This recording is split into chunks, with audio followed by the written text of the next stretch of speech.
tale. Well, there's a place I've come to know well, led by a man named Sty. He's full of stories, he is quite a guy. Sit around the campfire and hear him tell his tale. Some may be able to relate to him quite well. We're all just people looking for a place to go. Well, Sty has made one, and it is quite a show. Come meet Sty, he's quite the guy. If you're feeling lonely, come and make a friend. If you need a story, on Sty you can depend. His voice is soothing like a lullaby. Sometimes he brings a tear to my eye. Sit around the campfire and hear him tell his tale. Some may be able to relate to him quite well. We're all just people looking for a place to go. Well, Sty has made one, and it is quite a show. Come meet Sty, he's quite the guy.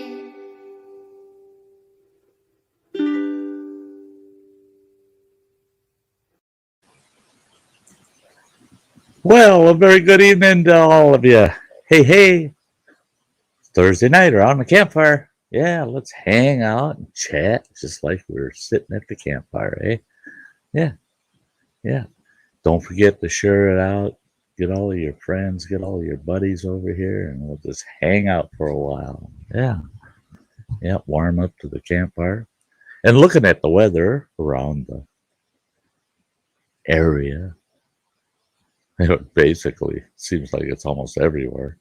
It's kind of wet and cold.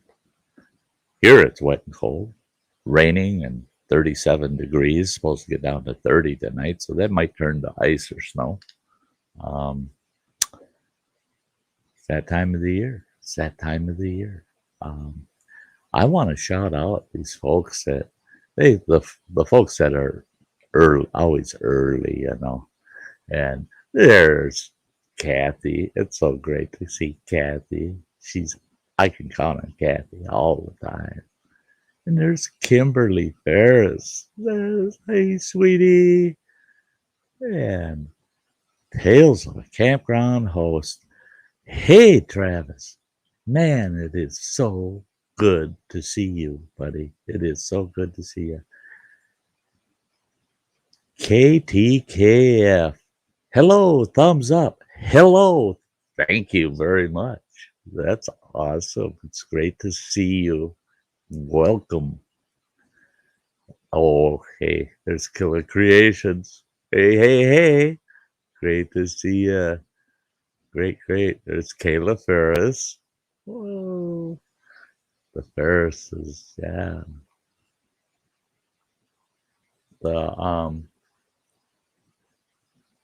Let's see here. Tales of Campground Host is saying that wet, cold, rainy, good weather to get cozy by the fire. Yeah, it is. This is when if you're out at a campfire, you'd prefer to have like a canopy up over your campfire area, and you can sit there under that canopy around the campfire and let it rain. Yeah. I love those kind of fires, actually. Winter camping, that was one of my favorite times, is when it was snowing and it was the big, heavy snowflakes. You had a nice campfire going and sit by that campfire with a big hot mug of coffee or hot chocolate or hot cider. Yeah. Those are great times. Those are absolutely great times. Yeah, Travis. By the way, Travis, I sent you the link just in case you want to pop up tonight if you're feeling brave. The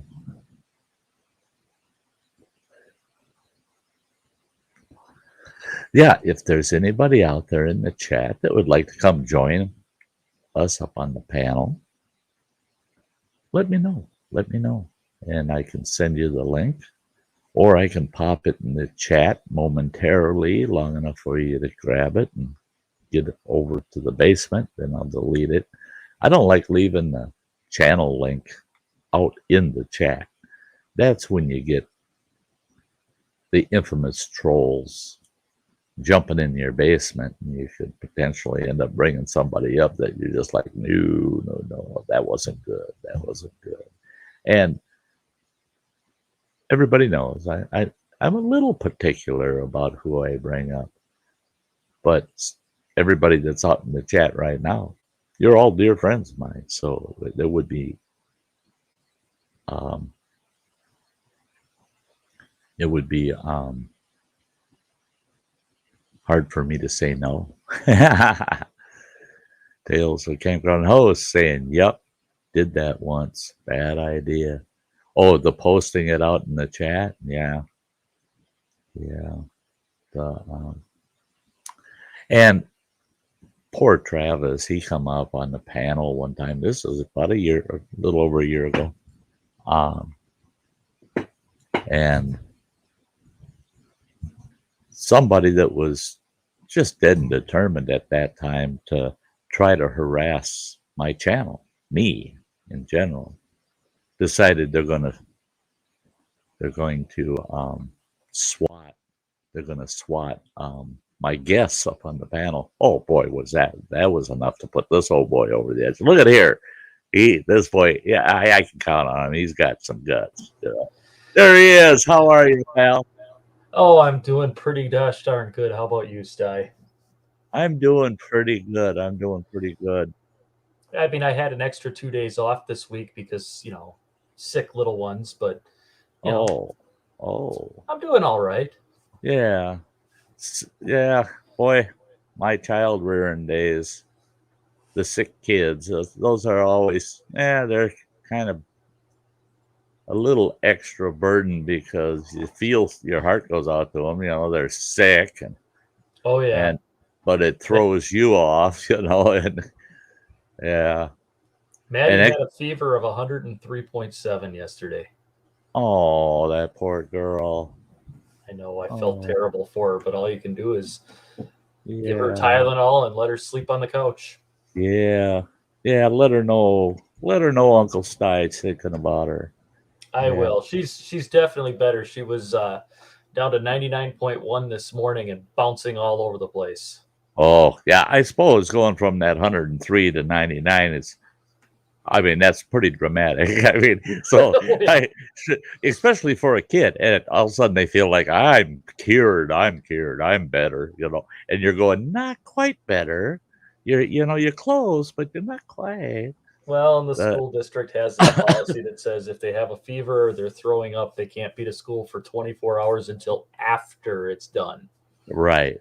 So yeah, even if she had been her normal 98 point whatever. Yep, she's still home. She still had to stay home. So her and I go back to school tomorrow. Back to school tomorrow. And then next week's a short week. Uh-huh. I don't know if you saw my post on Facebook earlier today. No, I didn't catch it. I saw that you made a post, but I didn't get to catch it. My grandma passed at 2:30 yesterday morning. Oh, God. Or excuse me, this morning. This morning? Yep. Today? God, my heart goes out to you, pal. Goes out to you. A lot of that lately. Yeah. It's kind of a bittersweet because she's had dementia and Alzheimer's for the last 5 years and hasn't really remembered me for that long. So it's good that it's over, but it still hurts. Oh yeah. That is one thing. That's I haven't found anybody yet that truly has ever been truly prepared. I mean, you get as prepared as you can for that event, and it still hits you. It still hits you. You just can't really be fully prepared. It's just no, that feeling, of loss is going to be there, and even though it was best for them, you know, Well, it's and she still, went peacefully. She fell asleep 4 days ago and just didn't wake back up. and just slept through it. Yeah, my one grandmother, that's the way she went too. Was she went to bed that evening, and early that evening, and within hours of falling asleep, she passed away, and no sign of any kind of reaction. She just went to sleep. And my mother, in fact, that's the way she went too. She went in her sleep, and the and I know it's, some people say, Sty, that's terrible, but God, I hope that's the way I go. I mean, I was just gonna say, to I, be honest, I, that's how I'd want to go, just in my I sleep. yeah, I hope it runs in the family. Oh, I'm sorry if I keep shuffling around, but I was out digging around in my truck today, rearranging stuff in the box in my truck. I don't want to take a lot of the gear I have in my truck out if I don't have to, but I'm going to have to take some of the gear out, and I'll explain that in a minute. But so I thought, well, if I rearrange my gear so that I roll the tonneau cover over, it's just reach over the box and I can pull it all out. Boom, boom, boom, boom. And it'd take me 5 minutes and my trunk would be empty. But I got to have it arranged so that it'll go that quick. So I go out there, I'm rearranging everything in the box of my truck. And of course, I had a cooler in there. Well, that cooler wasn't going to stay. That's going in the shed. But I set it on the ground behind me and said, oh, that dang thing, I don't have to rearrange that. And I grabbed a box that's got just some miscellaneous tools in it, pulled that out, picked it up, watching that I'm not going to, I'm picking with my arms and legs, picking up with my arms and legs, not my back. I'm just proud of myself. And I'm going to walk around to the other side of the truck and put it over the edge of the truck. I turn around, and what I do, I walk right into that cooler. I spun, and that box was heavy, and I got it. I should have just dumped the box, just drop it. No, I tried to ride it out, and I hung onto the box, and I went down. Ouch. Well, I'm parked in a blacktop parking lot, and I went right on my ass. Well, I've lost so much weight. All that's back there is my tailbone. Ooh. And I'm thinking I broke it. I am so if you see me shuffling and rearranging crap, yeah, It's not your hemorrhoids? no. I tell you the way it feels right now. I think I'd prefer hemorrhoids. I Stephanie, think I would. Stephanie, back when we were younger, she waitressed and she backed into a table and fractured her tailbone. And ouch! Oh, now whenever we go and ride the Harley, she's like, "Do not take bumpy roads." right, because it still bothers her. Yeah.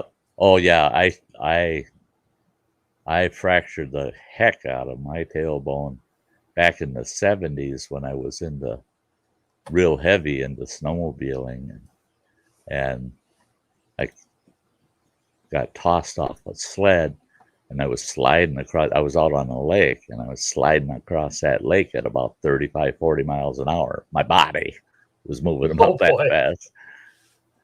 And what did I hit?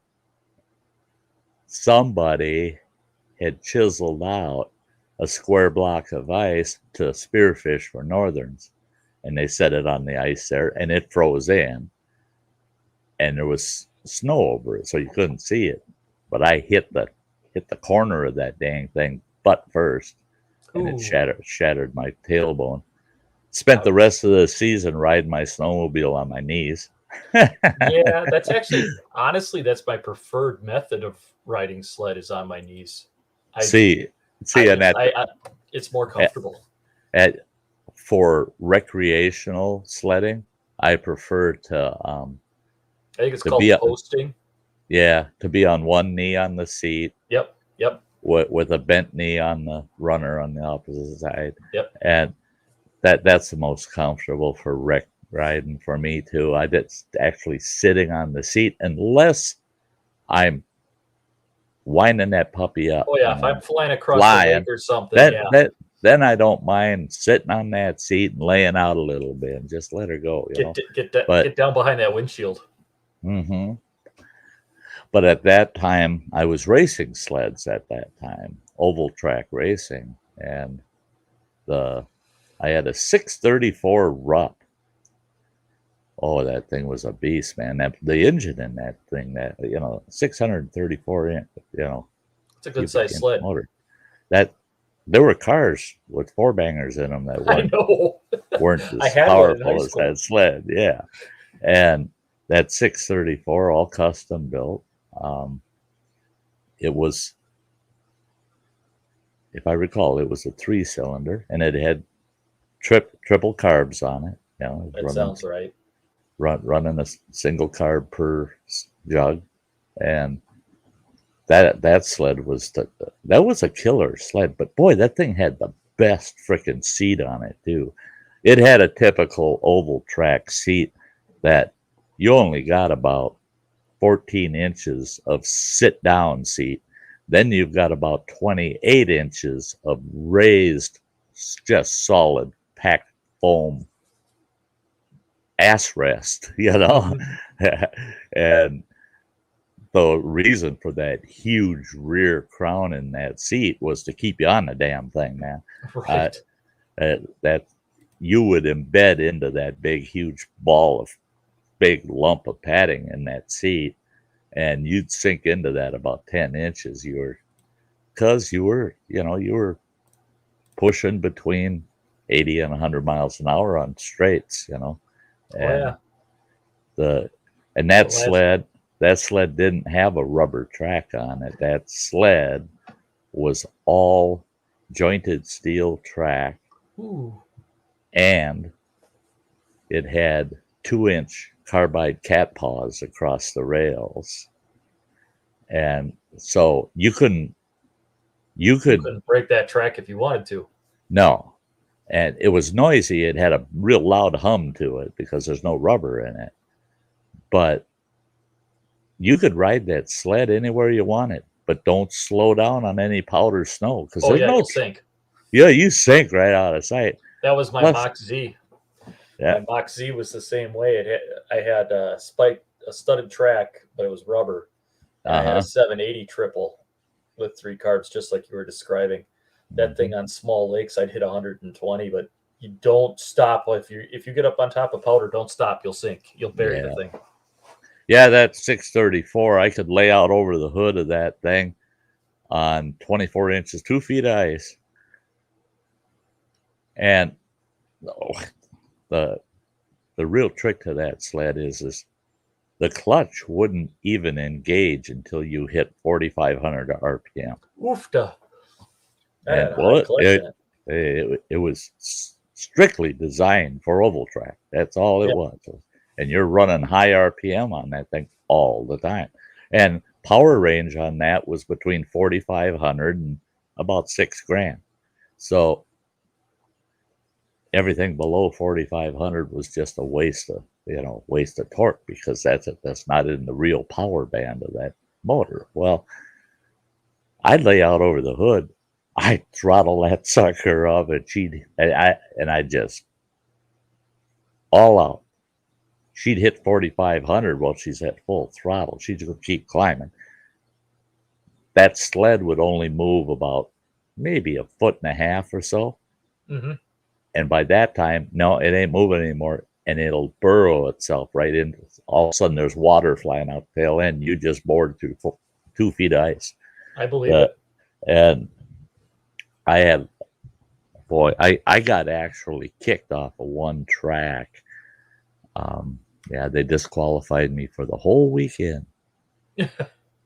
Because when I left the line, I left about a 12-inch deep gouge in the ice for about 30 yards off the line. and they were really pissed.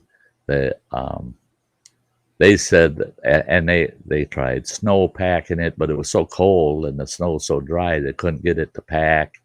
And there were guys coming off of the last turn and they'd hit that. And if there were guys rolling on that, they would catch them and they would roll them over, And so they shut the track down for, geez, I remember right, it was 4 hours they were shut down. And they actually moved the track over by about 25 yards. They actually had to take that whole oval track, get out there with all these plows and bust through all those big snowbanks and rebuild that track 25 yards, 75 feet farther to this one side. And that meant you had to get that whole crowd up and get the hell back so we can move the track, And one of the organizers said, yeah, we're disqualifying you from the whole event because of what you cost us, and the audience thought it was funny. But, well, I thought it was funny one time when Steph and I were riding and she was behind me and we got on a lake and I punched it and I showered her in snow and I thought it was hilarious. She wasn't too happy. She had to catch me first though. Yeah. I'm looking at what Kathy's talking about. I haven't even with her dad. She's talking about her. I'm gonna hang tight, folks. I ain't going anywhere. I just gotta see if that'll help me out. One more notch, maybe. I'm resizing all of my fonts so that I can see the chat better. The only thing I don't like is it makes my StreamYard studio tiny. Yeah, well, you don't need to see my face. It might break your monitor. As long as I know who's on there, right? That's right. Yeah. I mean, she's saying that. Yeah, right. She's saying that her dad was such a hardworking man. He got diabetes, dementia. He can't swallow. He lost weight. They took half of his leg and prostate cancer. They want to put care. Mama.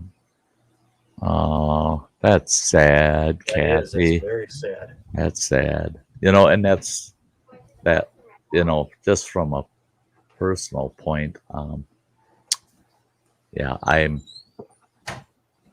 anytime you bring the big old C word into it, it gets hard for me to swallow. It's tough. Hey there, Lizzie Ann. Strawberry shortcake. Great to see ya. And who else popped in here? Plain old Chuck. Yeah, plain old Chuck. He's just a plain old truck. Just a plain old Chuck. He's just a plain old truck Chuck. Saying hello to everybody out there. There's Cinda Lou. Yeah, great to see you, Cinda Lou. Awesome. Yeah. Don't forget, guys, share it out. And there's Gowane. Hello, Gowane. Great to see you. I have to pop this up, guys. We all have to definitely show appreciation and thanks and remembrance on this day. Yes. Absolutely. And I had a fella today say to me, and he made a really good point. He said,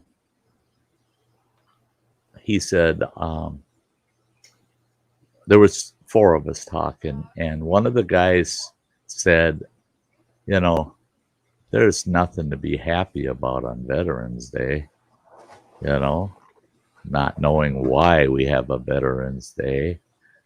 And the other fellas he's a vet, a frontline vet. I mean,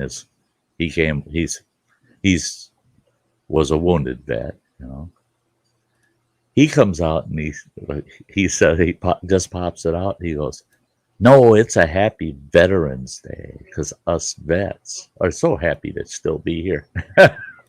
That's a true statement. And I thought, bravo, good for him, good for him. Hi, Lori J. I'm sorry if I miss any comments tonight, folks, because I'm having a very difficult time reading the comments tonight on my screen. I will be solving that problem down the road here. Probably in January, it'll be to the point I'll never miss a comment again. And because I got big plans. Oh, I can't wait to hear this. Or I'm glad to have you here, Travis, but because I need witnesses in case you beat the shit out of me. Why would I do that, Sty? Because when it comes to you and I and our friendship, if things go awry, this is probably the one point in my life where it would really piss you off. Uh-oh. I may not be able to host next year. Why would I be upset about that, Sty? I mean, I will, but if I can't host, guess what? That's a lot of camping at Black Lake. Well, that's true. That is true. Yeah. You know, it won't be month at a time kind of deal. It'll be a week or 2 weeks. You know, and then you go home for a couple days and come back. Yeah, and come back. That's right. Yeah. And that's okay. We didn't get together as much as I thought we were gonna either. No, we were both pretty darn busy actually when we were on site, and I don't want anybody to get me wrong in any sense. I loved it, man.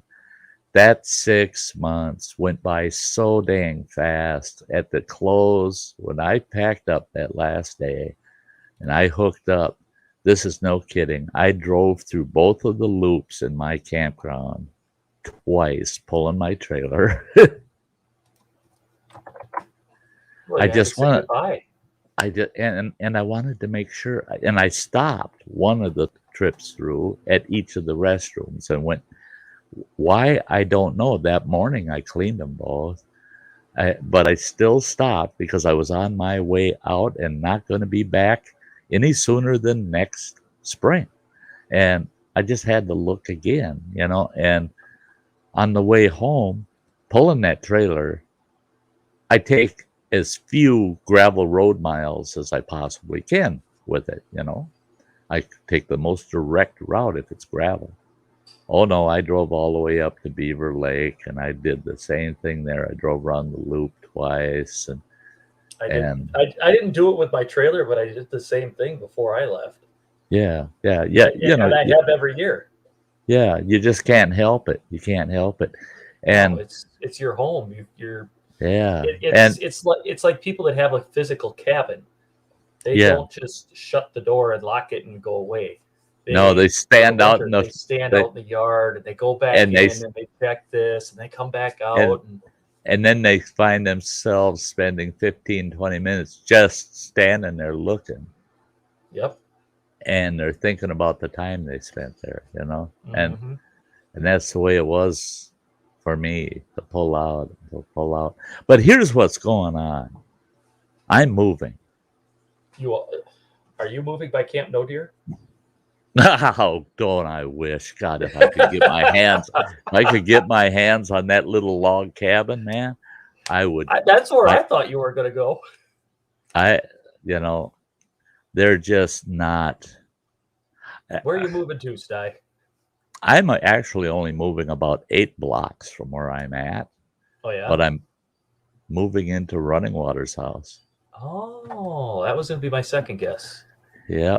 He's got this really nice, it's kind of a mixed design, colonial, Victorian mix. Mm-hmm. 3-bedroom, large house, big living room, big formal He's never dining there. room, huge kitchen. The kitchen's as big as the living room or the dining room because the living room, dining room are the same size. And the dining room isn't used as dining room. That's the living room. Okay. That's where right now, because my youngest boy lives there with them right now. Right. They both have 50-inch flat screens on the one wall. It's their gaming center.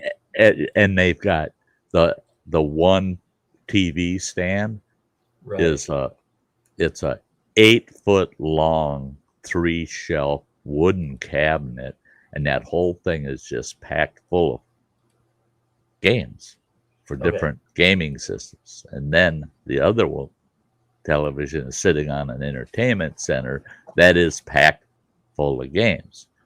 Well, and then my youngest boy in his bedroom has these big bookcases that are packed full of games.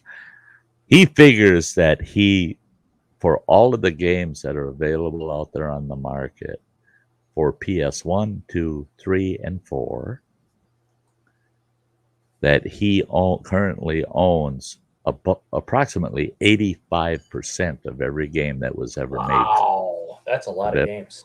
That's a hell of a lot of games, man. I'm telling you. I don't even know the number of them, but I look and I'm going, his gaming selection is just about as big as my movie collection was. Wow.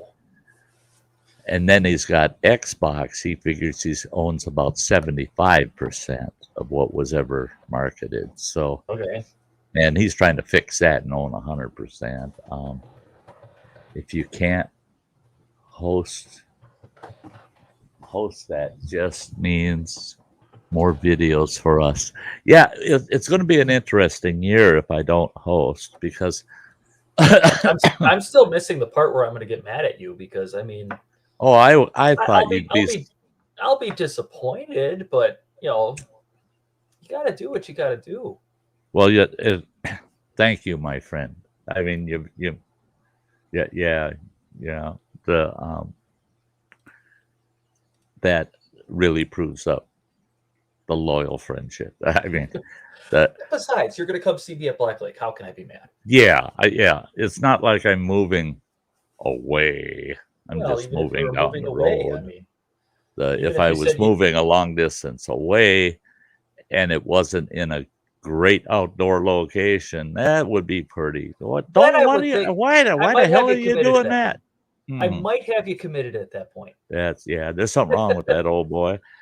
But in this situation with Running Water, my youngest boy is moving out, and he'll be out by the end of December. My ex-wife was diagnosed with terminal cancer. She's got between 6 and 21 months, depending on whether she takes treatments or not. Okay. If she doesn't opt to take treatments, they told her it's 6. Well, actually, they said if she doesn't take the treatments, in the worst case, it'll be 6 to 10 months. They told her they want to give her, just to give her a little hope, 8 to 12 months without any form of treatments other than just treating symptoms, making her comfortable.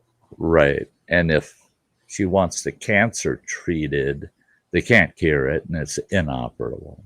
It's beyond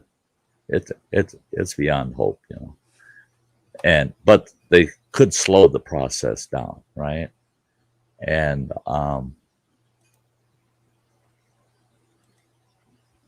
they said the max she would see is 21 months. So my youngest boy, and all 4 of my children are trying to figure out, how do we take care of mom in this thing, She's going to need help. Absolutely. She just had her fiance pass away on her just a couple of weeks ago. And so, her whole world has dramatically Sideways. gone to pieces on her, So she's going through what I think any normal human being would go through, and that's other than the concerns of having that short little window of life left. She's very confused as to now what do I do? How do you plan? What do you do? What do you do now? Life after diagnosis kind of thing, Right. And so she's having a very difficult time. She doesn't know how she can manage, all the bill paying, all of that. She's still working. She didn't want to quit working, so she's still working. Hey, scrapping together. Great to see you. But so she's going to be struggling, and Right. now she's got their home, but she's all alone. They got this. So your youngest boy's going to move in with her. So he's moving in with her, and he gets 2 rooms. It's a 3-bedroom house, and he gets 2 rooms, plus he gets the shop out in the garage. They got a nice big garage, and there's a shop on one end of it that's all closed in, finished. It's really a sweet shop, and he gets that shop for his own purposes. And what he'll do is all of her maintenance, lawn care, snow removal, all of that good stuff. Right. And he'll do all of that stuff for her. He said to move in with her is so much easier than it would be to run back and forth to do those things for her, because she's 45 miles away from here. Yeah, she's over by Nemekok, isn't she? Yeah, well, she works over there. She doesn't live very far from Lakewoods. Oh, okay. So where Lakewoods is by Cable there. Right. Yeah, and she lives between Cable and Lakewoods itself. So okay. So and that's a hike.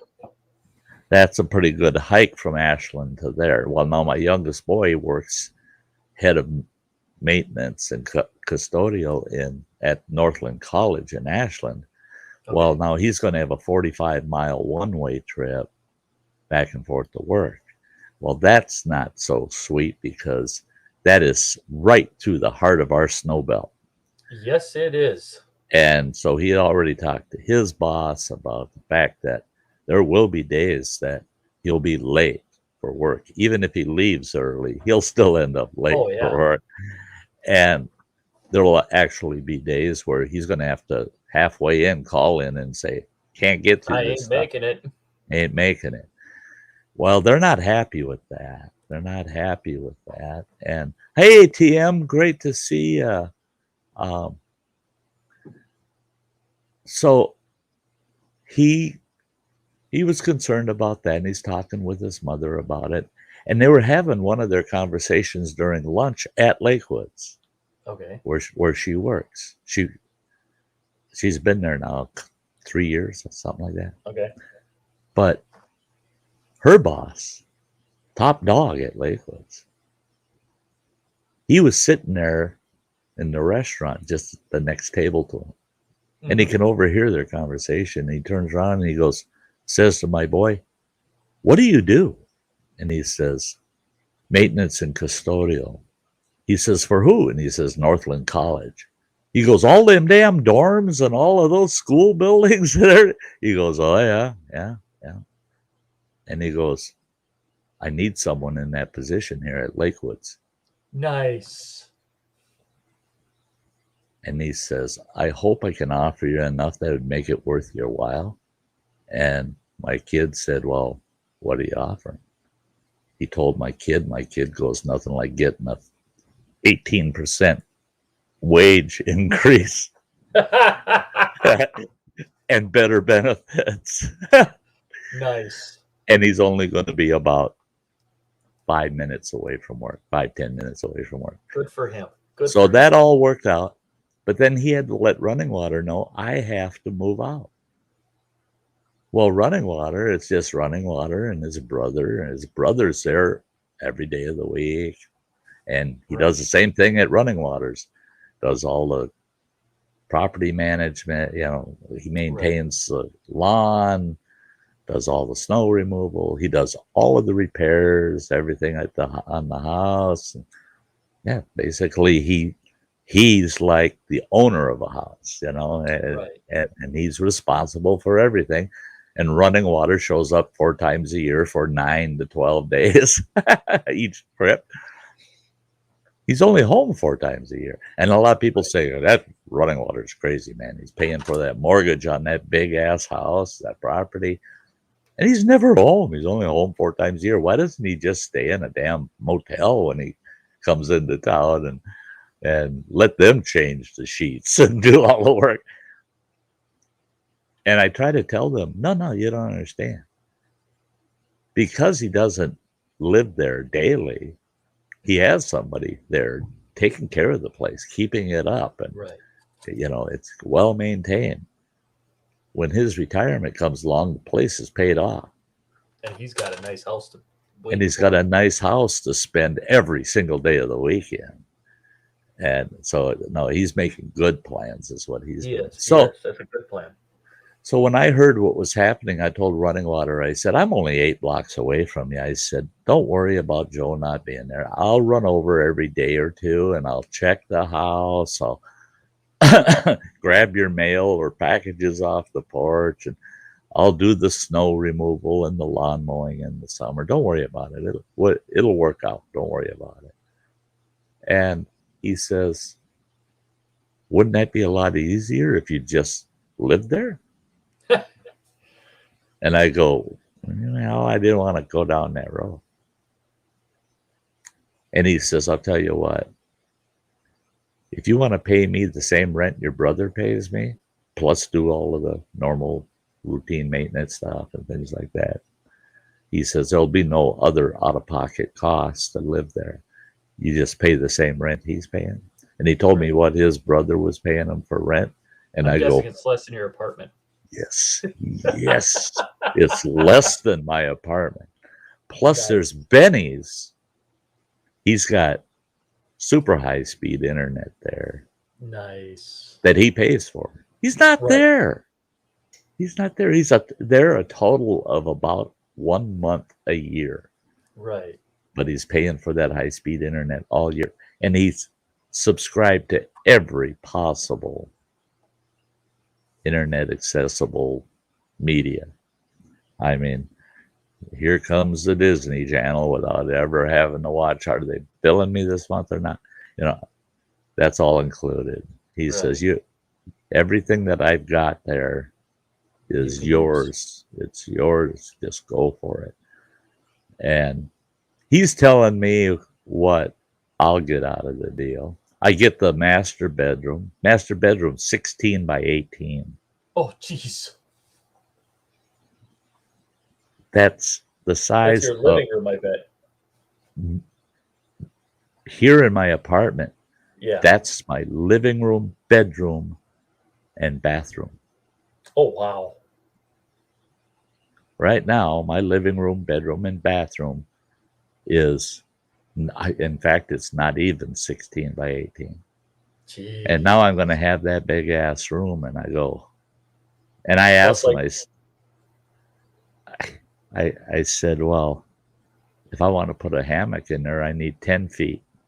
Is that going to fit in there? He says, you won't even notice it in there.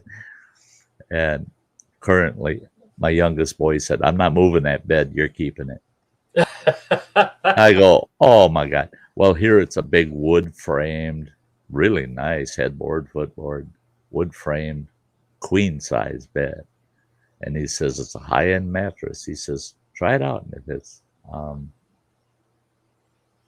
he says, if it's comfortable, keep it. Otherwise, you and Running Water can haul it to the dump because I'm not moving that bed.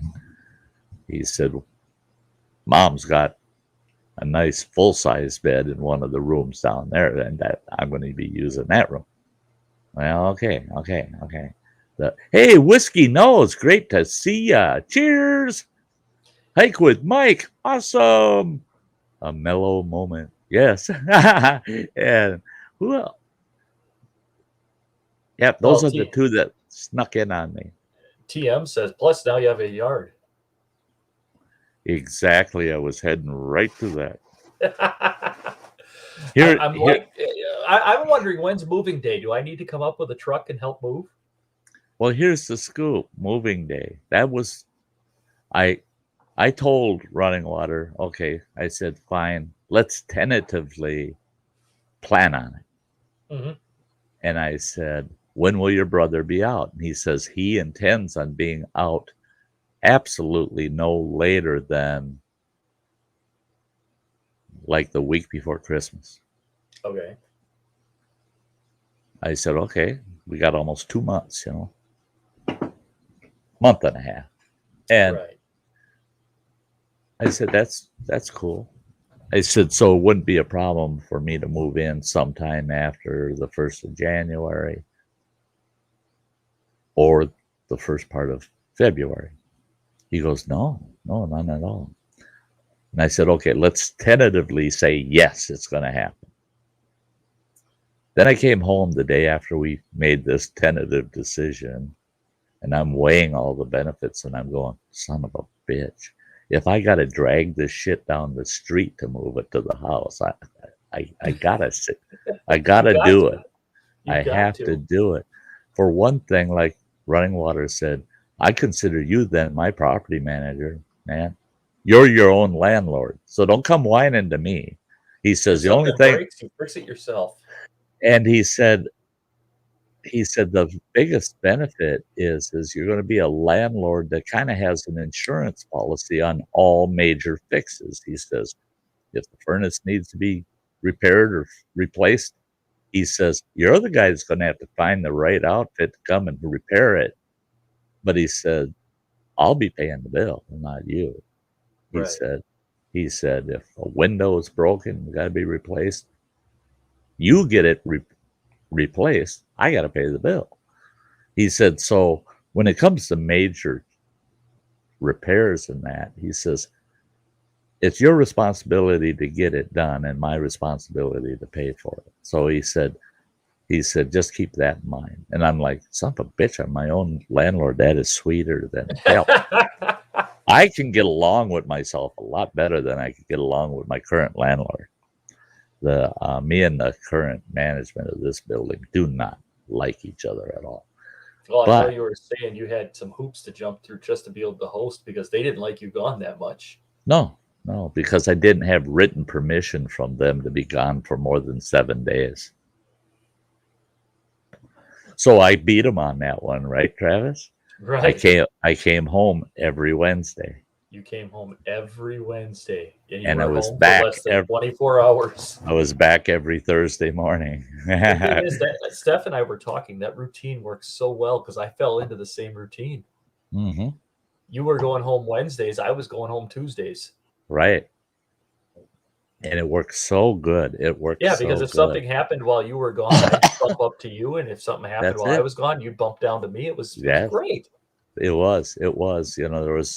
Yeah, you felt comfortable being away. It felt more comfortable. When I first started the season, I thought, the first few weeks, I did not feel comfortable being out of that campground more than 3-4 hours, Right. But then after I realized that 24-hour rollover one day, no, I felt comfortable because there was backup. There was you, and if not you, the Forest Service crew, I could get a hold of them and say, hey, man, I'm not at my campground.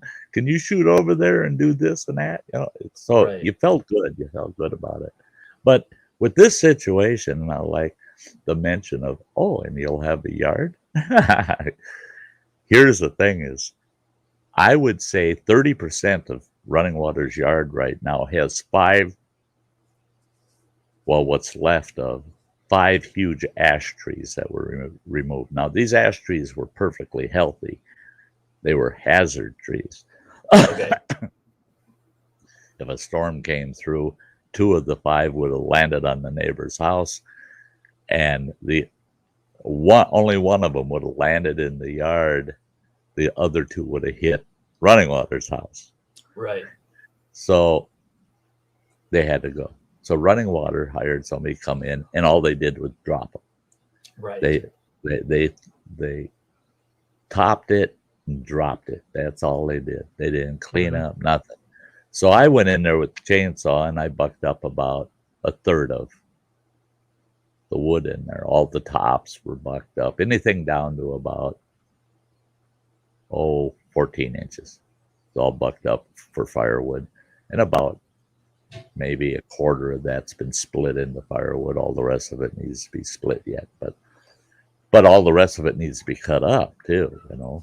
And the brush piles are still there. And so I was talking with Running Water, and I'll get a chipper and I'll get in there and chip all the brush piles and just blow it in the back of my truck. And we got a dump site here in Ashland. I can take it to. It don't cost me nothing. And use my old trick of a tarp in my pickup bed. Yep, blow I've all the used that, chips in there. used that before.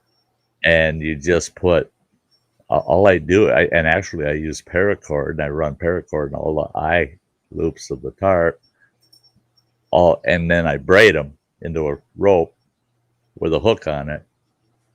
I drive it. I've got these big 24-inch steel spikes, and I drive one of them in the ground at that dump site, and I hook the tarp to it and drive away, and it all pours right out of the back end of the truck. And a lot of people go, then how do you get your tarp out from under it? I pull that stake and I pull that hook up over the top of the pile, hook it back up to the truck and drive away, and it just rolls that over and leaves one nice pile where the tarp is. Yep. And I've done that. So once that's out of there, Running Water, we got all the block, everything we need. We're going to put a nice big fire pit in the backyard there. And the really sweet thing is the adventure trailer's right outside the back door. There's power. I can run power out to it. The shop is right next on the other side of the yard there, real close, within 30 feet of where the trailer sits. And all the upgrades and everything I want to do to the trailer, I could work on it for an hour or two every single day. And I can do live around the campfires out at that fire pit next year. Right. I was just gonna say from the fire pit. I actually tested that the other day. I took my laptop out to the fire pit in the backyard because I'm like, as long as the weather's decent, when I fire my live streams up in a couple of weeks, I'm gonna just sit out. I'll build a campfire, and I'll have to come up with some lighting so you can see more than just the fire because it's gonna be dark. Yeah, and the nice thing is it won't take a lot of lighting once the snow hits. Right. And it's amazing. Night video in the winter is awesome because it doesn't take as much lighting. No, it doesn't, because the light reflects off the snow. And you usually have somewhat of a snowy background, you know, and so you stand right out, you know. So I'm looking forward to some of the benefits of this move that I just did not see coming. Well, so the day after we made the tentative decision, and I telling myself, this has to happen. This has to happen. Well, when I moved in here, I only had help with 2 of my items that I moved into this apartment. Otherwise, you were telling me that. Every single thing, all the furniture, I can't handle that damn couch. No you were telling me what it took to get in there. It's going out in pieces. It's a bitch, boy. That thing's a bitch. And then, and now I have actually 2 other pieces of furniture I really need an end man for, and that's a antique china cabinet that you got to be so damn careful with. Right. And you just can't move it by yourself without a high risk of damage, yeah, and that you just can't get fixed. It's 170 years old. I ain't taking no risks with it. I would love to see a picture of that thing sometime. I'll have to do that. And then my entertainment center for my 65-inch TV, that bugger dry weight, nothing on it, not counting the TV, without TV, when I bought that thing in the box it came in, I go, oh, that box ain't that big. That no big deal. And I'm at Walmart, right? Right. And I noticed it had a handle hole at each end of the box, but it also had a handle hole on each side of the box. So there's 4 handle holes. And I thought, that's just for convenience. And I grabbed one handle hole. I'm going to go drag that thing up to the cash register. I damn near Did you leave landed your on arm behind? yeah, I damn near landed on my butt. I walked back and I tried picking that bugger up. Then I looked on the box, and shipping weight on it really surprised me. It was 134 pounds. Yeah, that's got a little weight to it.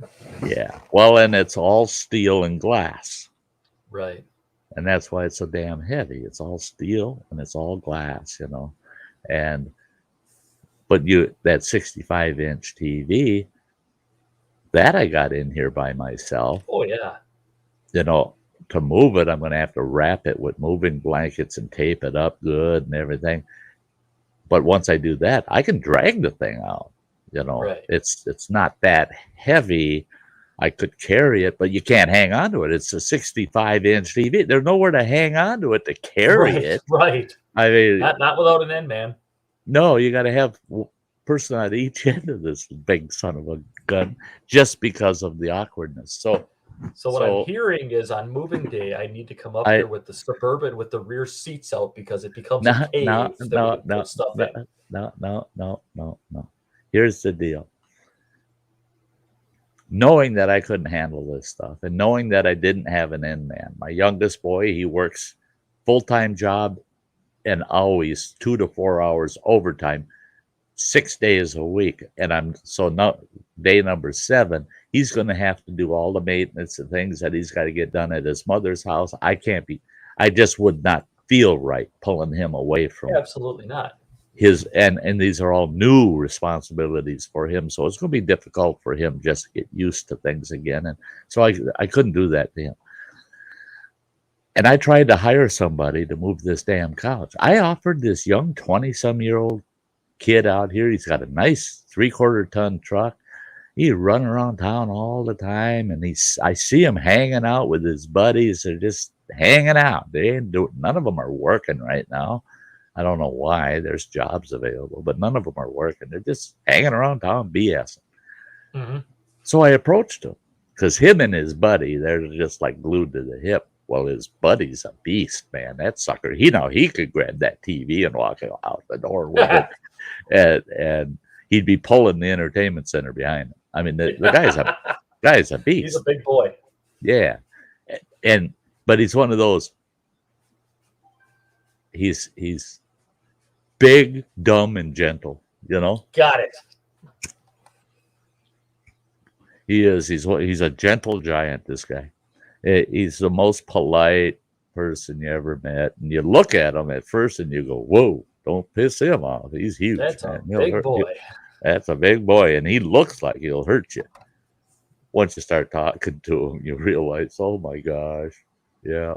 He's like a great big old giant teddy bear. But so I approached this kid with the truck and I said, hey, I got a couch I got to get out of my apartment and haul to the dump. The dump's only 2 miles down the road here. I said, it's up on the 4th floor. I said, I need 2 guys, and all you got to do is haul that couch out, throw it in the back of your truck, run it over to the dump, throw it in the dumpster. I said, the dump charges $10 to get rid of a big couch like that. Mm-hmm. I said, I'll give you $60, and out of that 60, you pay them the 10 to throw it in the dumpster. You and your buddy haul it out of here. It might take you, even with your travel time, 45 minutes. Because it's only going to take you 15 minutes to get out of the building at the best. And a half hour of dinking around, talking too much, and then finally getting to the dump. And it's only 2 miles, so don't tell me, oh, the gas prices are so high. No, that's bullshit. Right. If you're only getting 2 miles a gallon, don't come crying to me. You need a new vehicle. But he said, no way. Really? Not for that kind of money. He says, no way. So more. He wanted more. Oh, jeez. So I told him, I said, and I told his buddy was good with it, you know, but I don't have a truck, you know. So I told him and his buddy, put the word out. I see you guys hanging around town. You got 4 or 5, 10 other buddies hanging out with you over in the parking lots over here and stuff. I said, put the word out that there's an old guy that'd like to have couch moved. You'll make a quick $50. And if there's 2 of you, split it 50-50. Do it, split it any way you agree to. But you're going to make $50. It's going to take you less than an hour. And I pay the dump. I pay the dump fee. 3 days later, I run into those 2 boys out here, and I go, "Hey, did you put the word out?" They said, "Yeah, nobody's interested. Not for that money." What in the hell has gone wrong with this world, man? I used to nab up little jobs like that. I would nab stuff like that all the time. 10 jobs like that a week, man. That's $500. Right? That's you've worked maybe 6 hours the whole week. Yeah, and you made $500. I mean, and I couldn't believe it. I couldn't believe it. Well, so then I thought, okay, I got a better deal for this guy. I told him, I said, you and your big buddy here, if I get the truck, a U-Haul, all we're going to haul in it is furniture.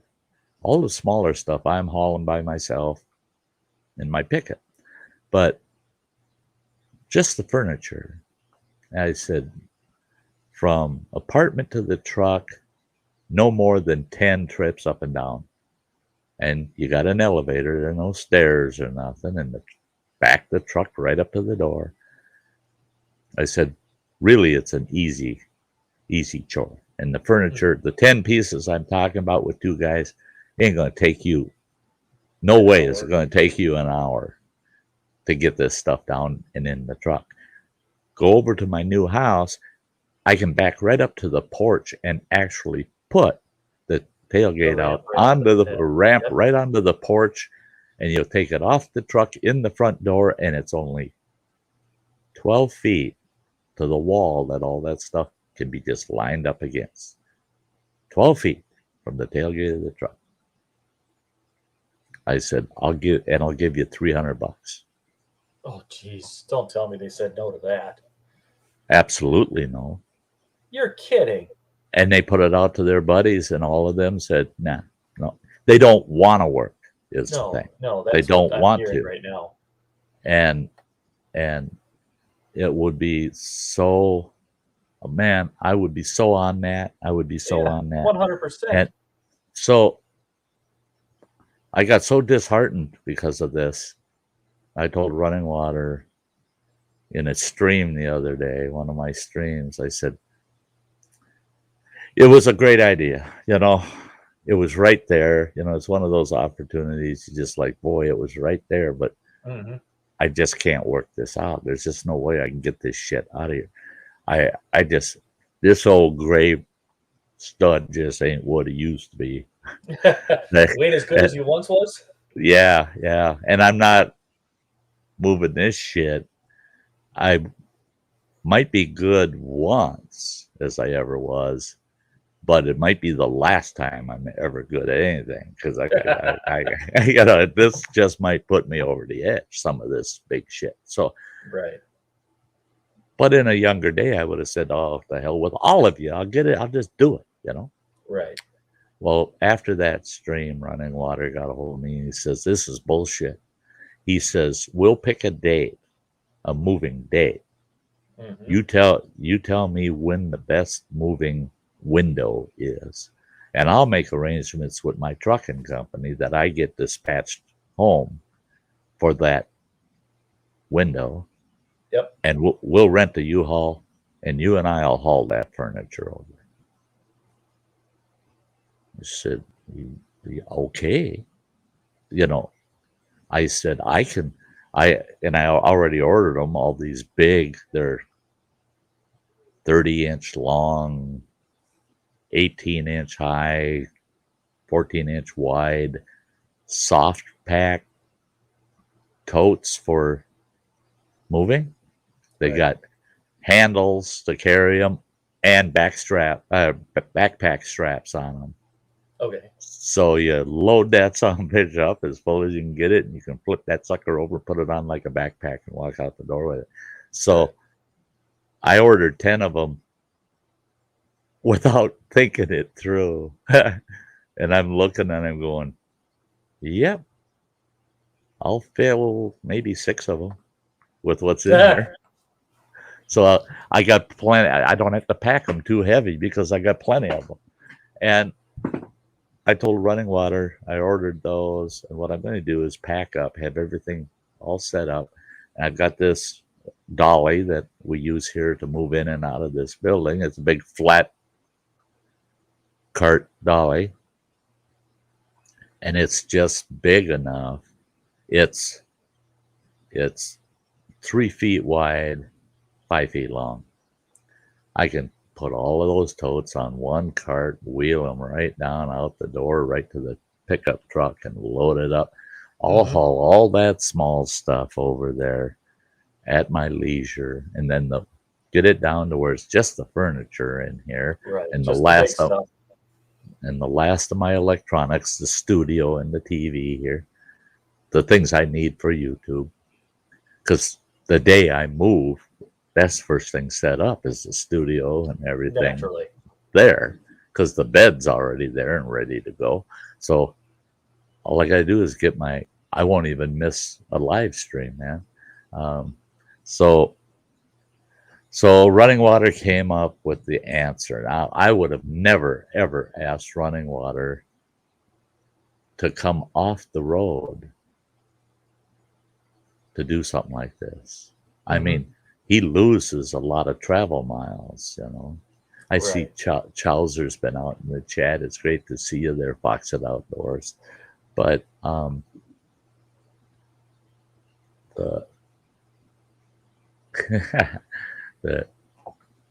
Cinda Lou's playing bingo. Bingo! B53. C12.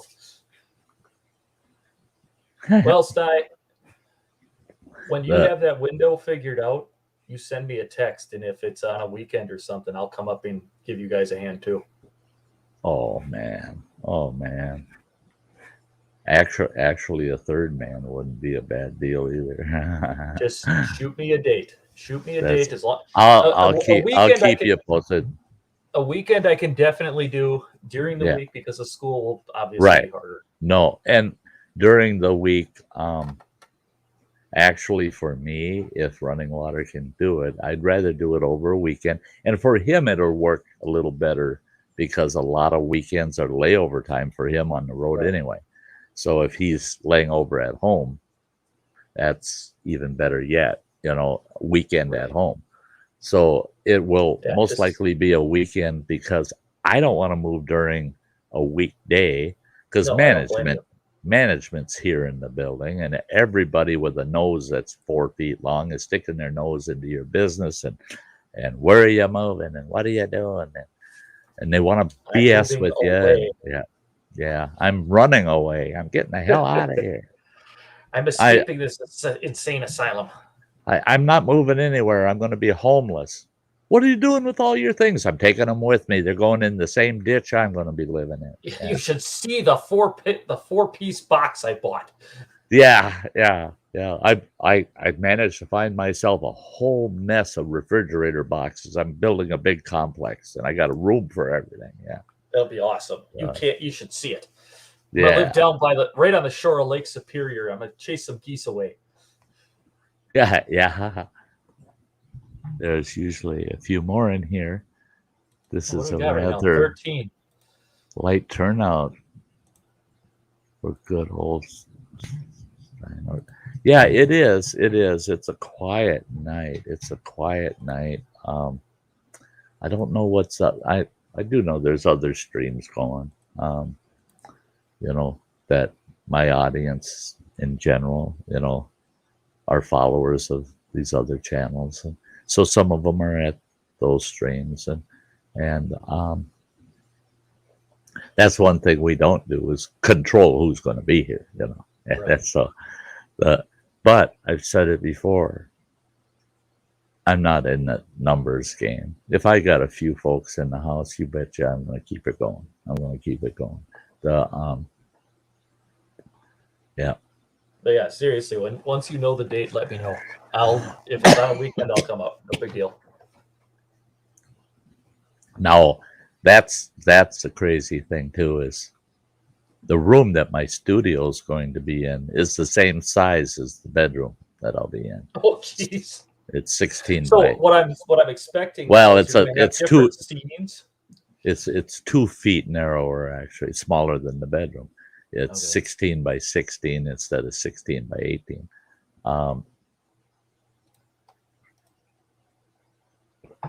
And right now, I'm starting to think some of the things I have in storage will actually get to come into a house somewhere, because Well, that would be nice. I've got a huge collection of National Geographics. They're all in milk crates, actually, and I stack those up as legs for a bookcase. And all the National Geographic, I got all virtually. I'm only missing 4 or 5, and someday I'll get on eBay and find them and buy them. But I'm only missing like 4 or 5 of them from 1928 till 1970. I've got them all except for maybe 4 or 5 of them that are missing, and I love them, man. The old original 1928s, pull out and read them all the time, man. Oh, I imagine those are good. All from 28 till about 1950. That block is so freaking interesting, man. So interesting. Reading the articles in the National Geographic, and especially during wartime. I can imagine. The 1928. You're still talking Depression era, and there's nothing like grabbing a National Geographic, looking in there, and there's a Cadillac ad. $500. Yeah, 900 and something for a fully decked out Cadillac, and then 3 pages later, there's a Ford, and it's $395. Say what? But when you do the inflation, oh yeah, and it's still not as nice as your King Ranch.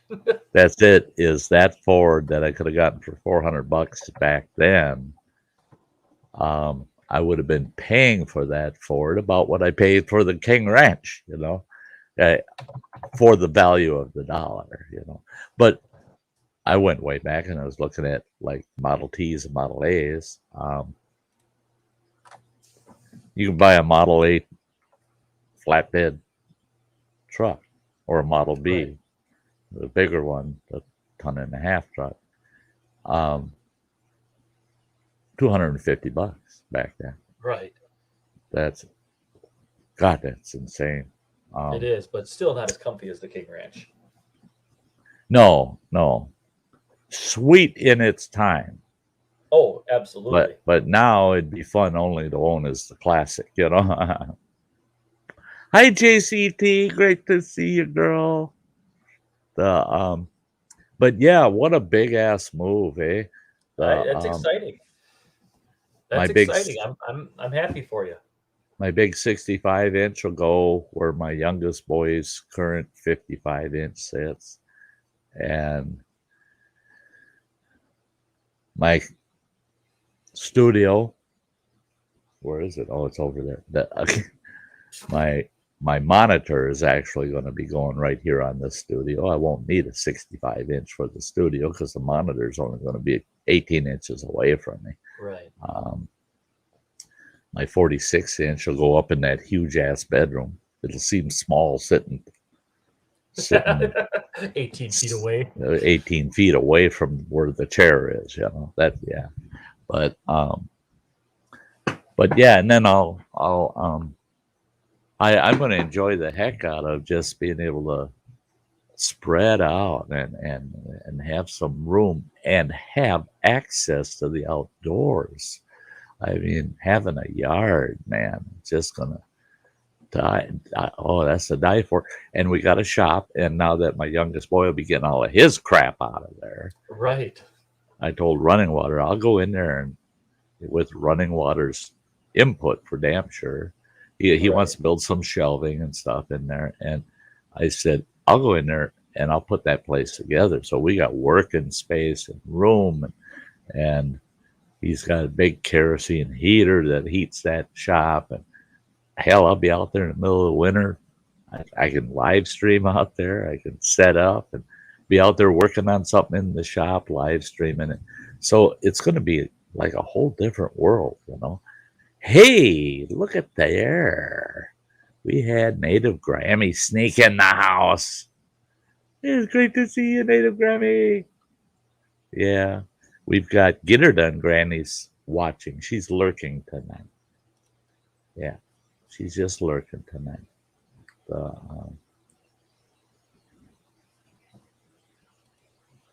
Yeah, yeah. Uh, yeah, last night I was on Samantha Lee's live stream, and Travis Groovy Lava Squirrel and I went butted heads, went head to head, and the and I like Groovy. I mean, he's one of those characters. It's hard not to like the guy. I mean, come on, you know. And but sometimes he knows. He knows. I have lines in the sand, man. I have certain lines in the sand. Lines And that you do not cross. well, you can cross them, but you got to be willing to hear it. You know, you're going to hear it.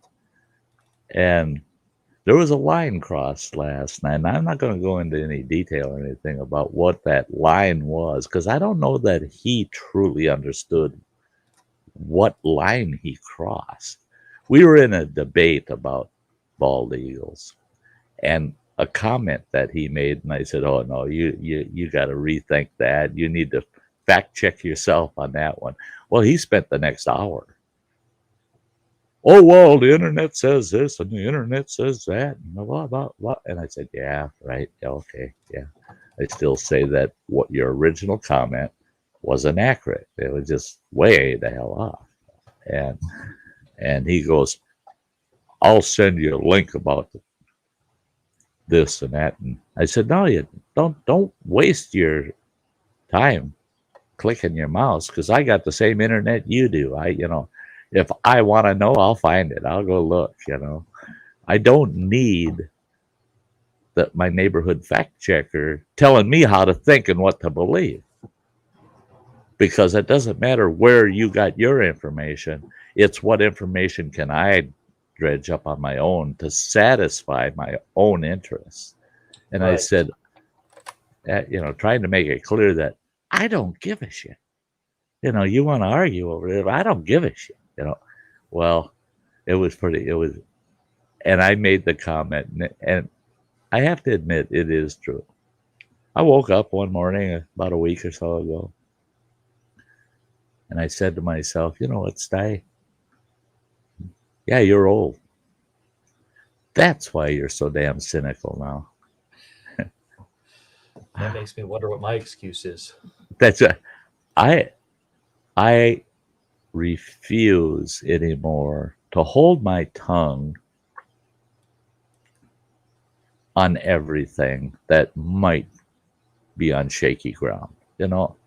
If you want to dump it in my lap, I'm not going to sit there and kindly try to brush it off my lap. I'm going to tell you, get that the blankety blank off my lap. And that's kind of where last night was going. Was I didn't care.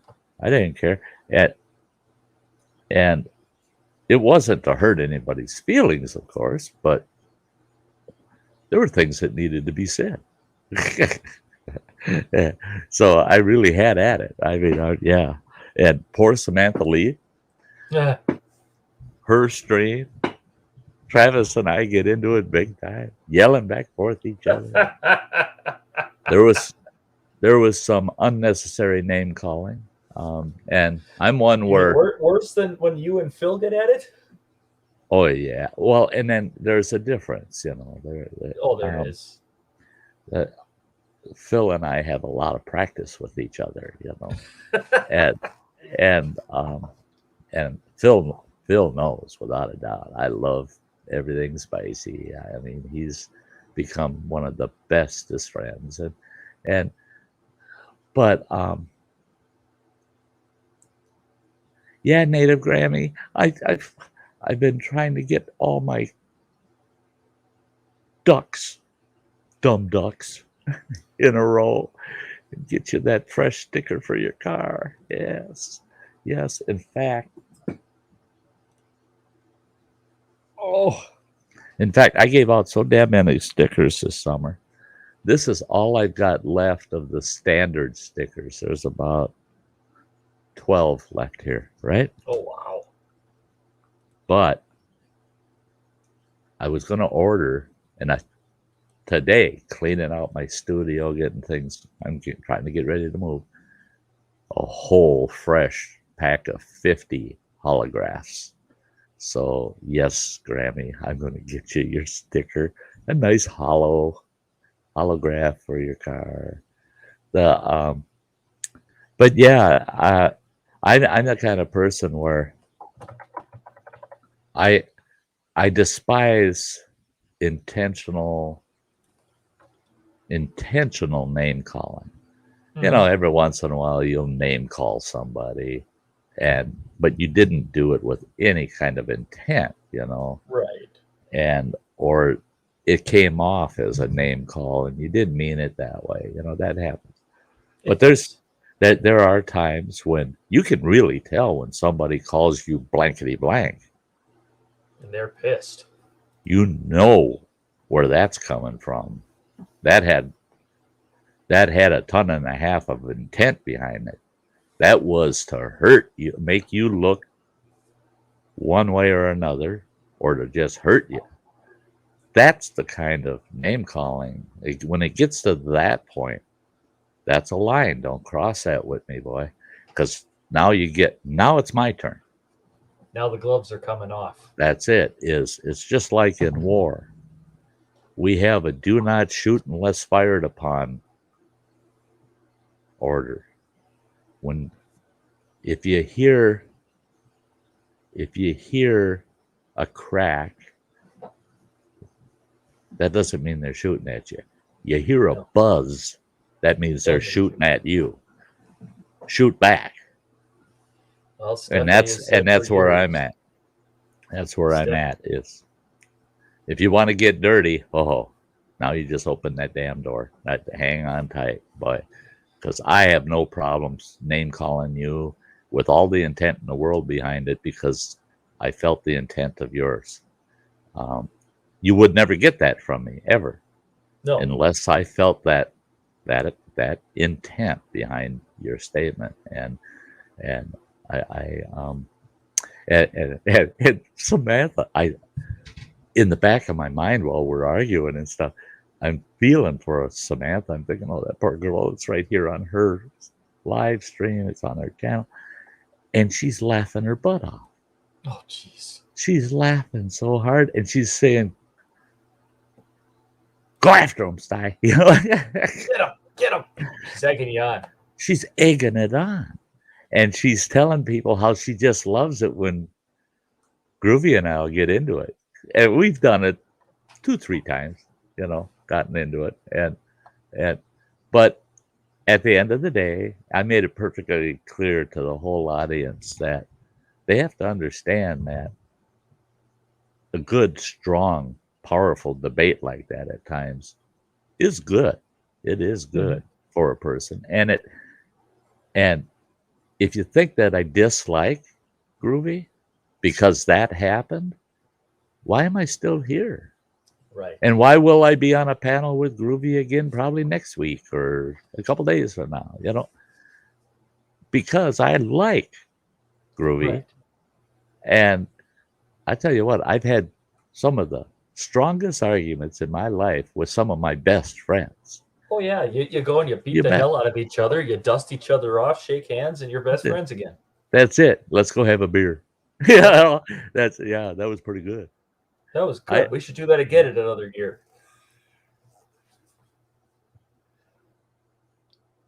For Chuck, you never got yours? You never got your stickers? All right.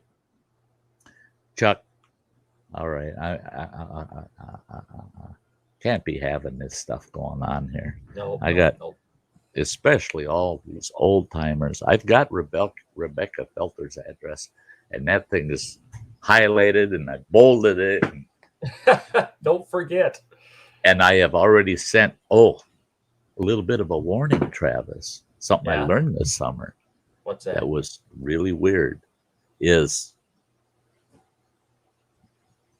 twice I sent letters to Rebecca Felter. Okay. Neither one of them ever got to her. Huh. Those are the only letters I've ever mailed at this post office. Clam Lake. Really? Yeah. Yeah. Both of them. And the one time I made a special trip down to the junction to mail it. And because it was on a Thursday afternoon. Right. After I did my 2 campground chores, I made a special trip to Clam Lake Junction because the night before on the panel on the live stream, I had told Rebecca, I'm going to do it again. I'm going to send it out second time. I said, this one, nothing else is going to go with it or nothing. I'm just walking in that door. And no, she never got it. She never got it twice. Yeah. And both of them were mailed from the exact same place. But yet I mailed a sticker to another individual here in Ashland in between those 2 mailings, and they got it. They got theirs, but no problem. 2 times to someone, and they never did make it. 3rd time was a charm. There you go, Chuck. See, Chuck had it happen. Sure. Yeah, that's right. That's right. My trust on when it comes to postal delivery or anything for that matter is even FedEx and UPS. I mean, yep. I got myself a new toy. Bought a replacement laptop. You saw the fight I had with my other laptop when I was out in Twin Lake. So I got a new one, and it came in on FedEx and paid for 2 days shipping. Yeah, I didn't get it until 3 days after the date. And in fact, I actually called them and said, "Where the heck is this thing? I paid for 2 days shipping." And they called me yesterday and said, "Did you ever get it?" And I'm like, your tracking information must be really good because I got it Thursday. And you're almost a week ago, and you still are in your system not seeing that? Yeah. Was it FedEx? Yes. See, that's the problem I have here too with the few FedEx shipments I've had. I don't show that it's been received by me until a week or more after the fact. Where if it's USPS or if it's UPS, that's when I go down and grab my packages when I get the notification. Right. It says package has been delivered. I have really good luck with UPS. USPS is kind of hit and miss. See, USPS, but it's not nearly as bad as FedEx. Right. For me, it's weird because when it says that it's out for delivery, well, I don't know if that's normal mail run or if that's coming on a package truck.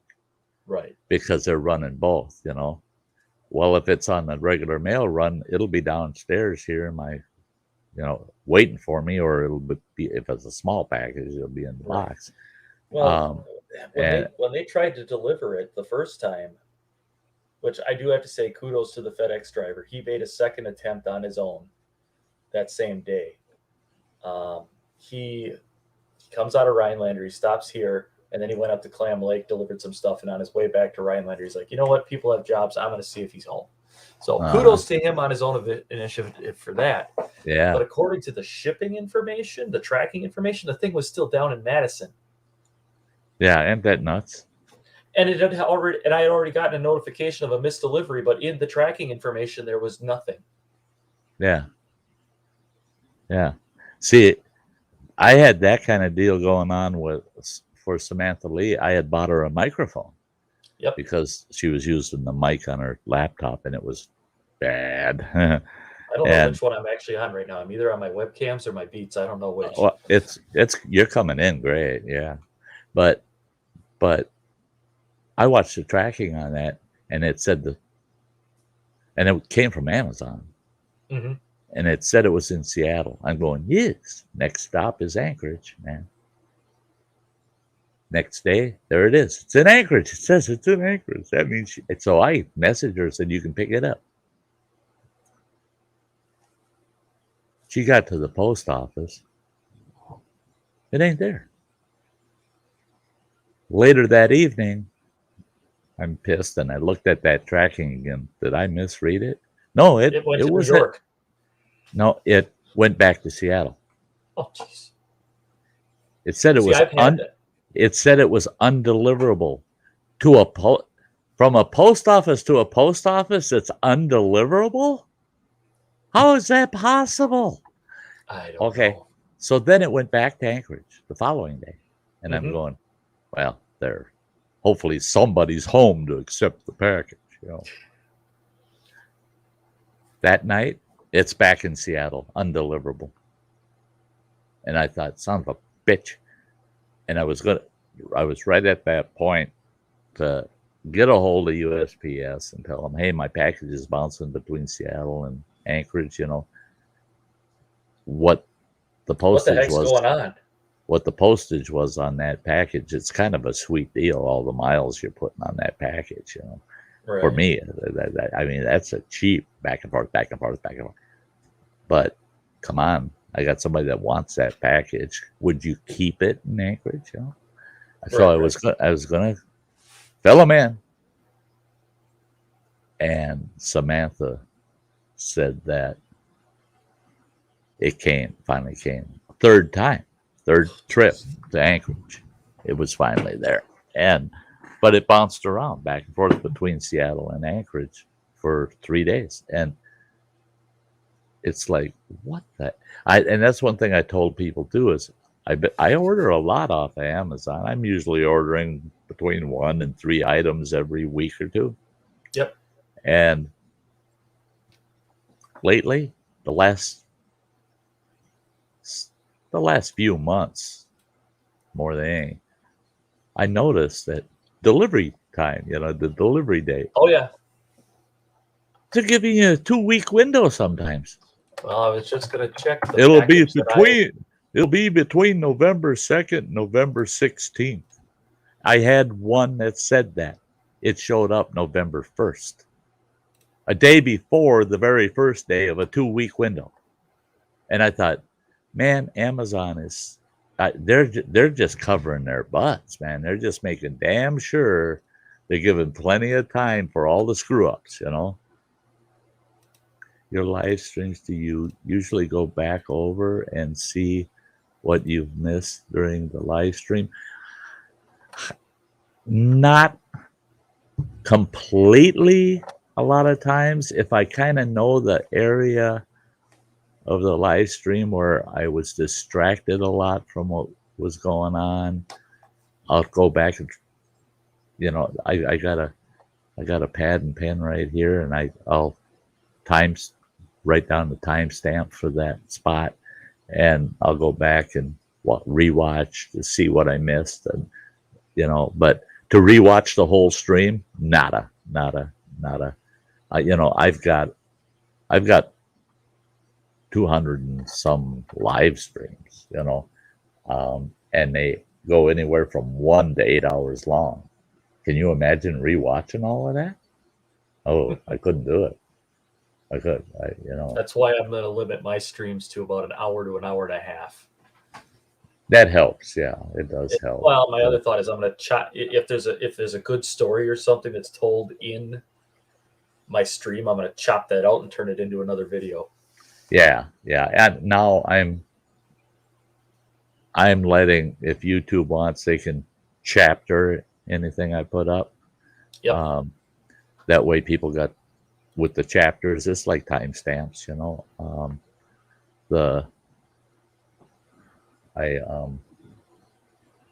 I just realized that my channel now has 872 videos or uploads and 318 live streams. So for me to go back and review live streams, I'd never get to sleep. Yeah. Ever. Yeah.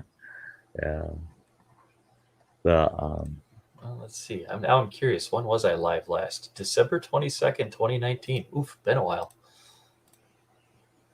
Yeah, Charles. See, I'm kind of that way too. Is I run 3 hours, about 2 to 3 hours as my max, unless it's getting kind of exciting, and interesting at the tail end, and then I'll stretch it out from there, And so if you and I get into an argument? Oh yeah, let's start an argument at 2 hours and 55 minutes. Let's not, because that'll keep Sty going for another hour. Yeah. Well, in the past, I used to do it to a lot of these folks here tonight. No, I was notorious for saying, "All right, guys, another 20 minutes." And over a half hour later, I'll go, "Oh yeah, all right, guys, another 20 minutes." And I do that 4 or 5 times. I think I've heard you do that. Yeah, I'm terrible. I was notorious for doing that, and that's where these 5, 6 hour streams would come in. My 8 hour streams are event kind of streams, like Christmas Day. That's guaranteed 8 hours.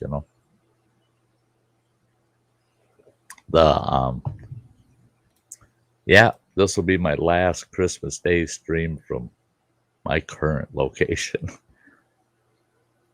Next year, 2022, will be out of the new home.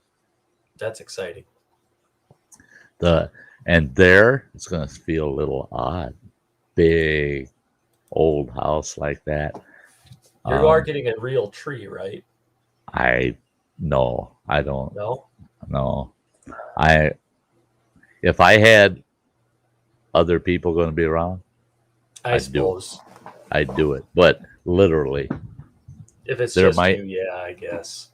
There might be 3 or 4 people the whole Christmas season that'll ever be in that house to see the tree.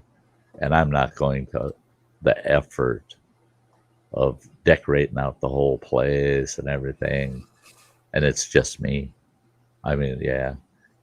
I'll decorate more than I do here in the apartment. I got actually all my Christmas decorations are in a box about 2 feet long and about 12 inches wide, about 12 inches tall. That's my whole Christmas in that box.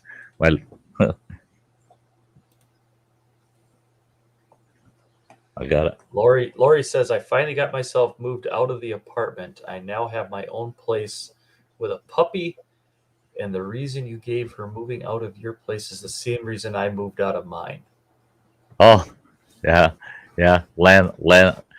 Lack of love for the landlord. Yeah. Nosy landlords. Yeah. Oh, well, when I get a letter from my landlord that tells me we're going to do inspections of our rental units, and you're going to be inspected sometime between November 1st and November 3rd, those 3 days. Mm-hmm. Sometime between 8 a.m. and 6 p.m. Be home. And it says you need not be there for the inspection. But you do have the right under Wisconsin state statute guarantees you the right to be present.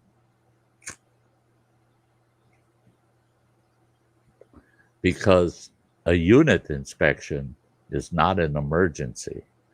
Non-emergency, they have to give you the right to be present when they come into your apartment or your house. Well, so they gave us this 3-day window, 10 hours each of those 3 days. And it could be any of those. Within any of that 30-hour period, they could pop up. And it said in the notice, you have to allow them access immediate. And if you don't answer the door, they'll just let themselves in. Okay. That was bad enough. But they listed all of these things you can't have going on in your apartments, right? And okay, Cinderlou, can you go back? Well, here I'll copy it and put it in again. It's up there once, but it don't hurt to have it in there a couple times. And if you'll send me your address to this email, I'll get you on my sticker list. And make sure anybody that's going to send me their address to get a sticker, put in the subject matter sticker, and down in the description where you're going to put the text in the subject, below the subject, you're going to put your address. Use your channel name, not for your address, but say this is This is Tales of a Campground Host. Yes. And then below that, you'd put Travis, blah, blah, blah, and the address. 123 any streets. Right. Somewhereville. But the very first thing down below when you're sending that message is tell me your channel name, because I get emails from their email address is totally different than their channel name. And I don't know who they are.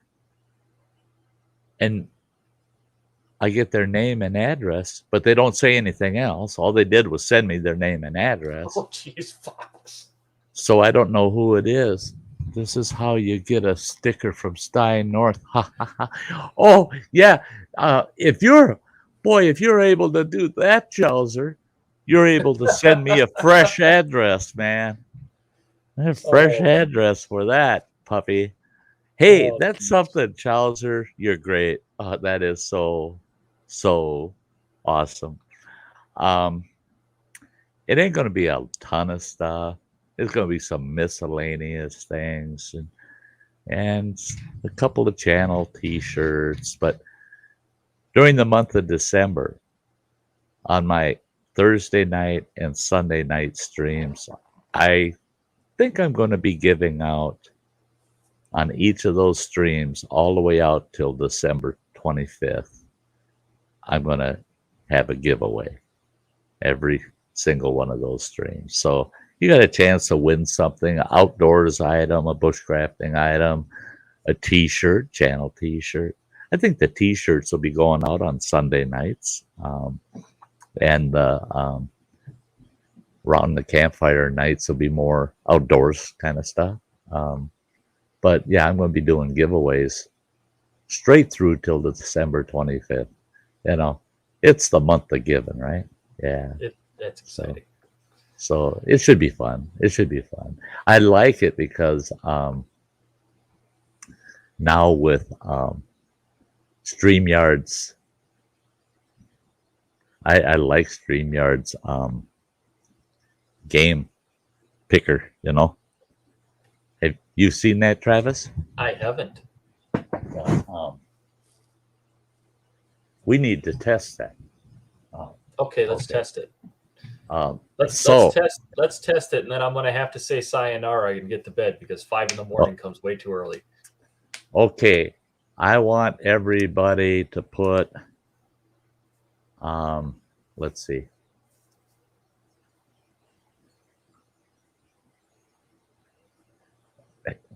Make it real simple. Type the word test in the chat. Just the word test, nothing with it, just the word test. Just type that in the chat. Everybody do that.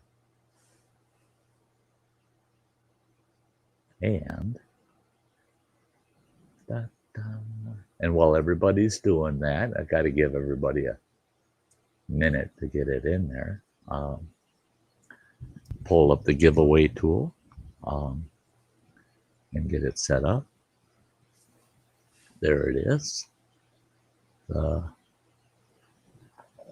Boom.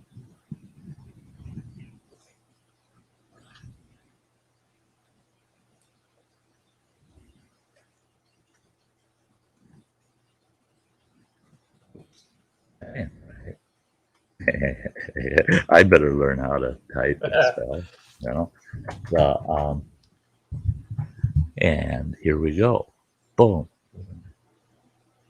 And I got to do a share screen. See, now in the stream, I'd have this all set up beforehand so that it's just a couple clicks of the mouse and it's running, you know. But let's see, share screen. And we're gonna home tab. There it is.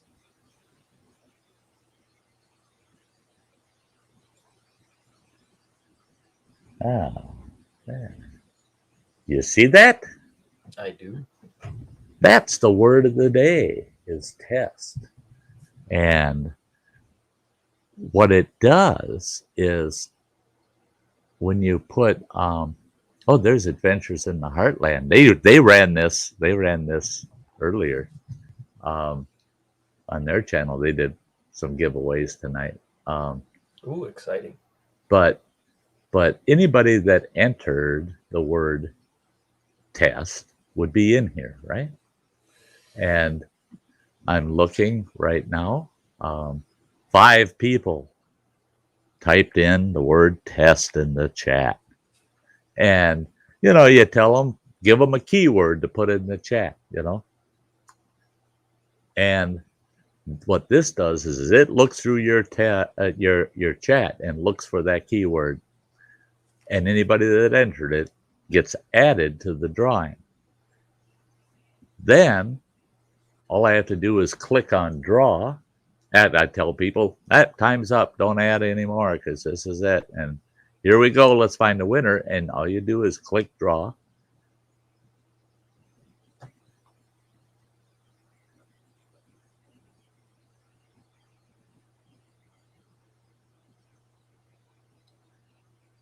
Mr. Funny. I was getting excited for a second there. I thought I was going to win something. But isn't that cool? Isn't that cool? And that's a feature. That's a feature in StreamYard that's available to anybody that uses StreamYard. And it doesn't matter what, whether you're a paying or not customer to StreamYard. So you know, if you're using the free version, the basic version, or the pro version, you have that. That's exciting. That's cool. Option.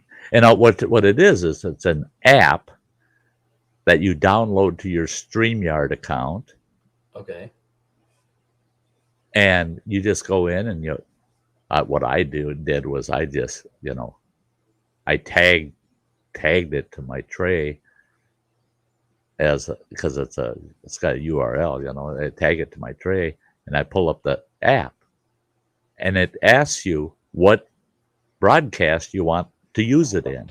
So you might have 3 or 4 broadcasts set up, but the one you're currently in that you're going to run this drawing on, you just pick that broadcast, and then you tell it to populate itself, basically, and it looks through your chat and it populates it. It asks what word you're looking for, and it goes through and it finds that, you know. So like if you are giving away a t-shirt, tell everybody to put nothing but a capital T in their chat. Leave a capital T. Boom, boom, boom, boom, boom, boom, boom. And it'll populate itself with anybody that typed in a capital T. And then it'll randomize like that and pick a winner. I love it. It's so simple. I might Now, have to play with that. Now, StreamYard has really outdone itself, man. They have been making so many great improvements. Now, are you aware, Travis, that they have co-hosting now? I am not. And they also have shared admin. Really? I could share with you the rights to my channel on my streams to come in here. You can post things. You can change the order of us. Like, right now, I can drag us Right. around, and you'd be able to do all that stuff. You could mute people. You could That's kick cool. somebody. You could kick somebody off the panel. You could bring somebody up on the panel.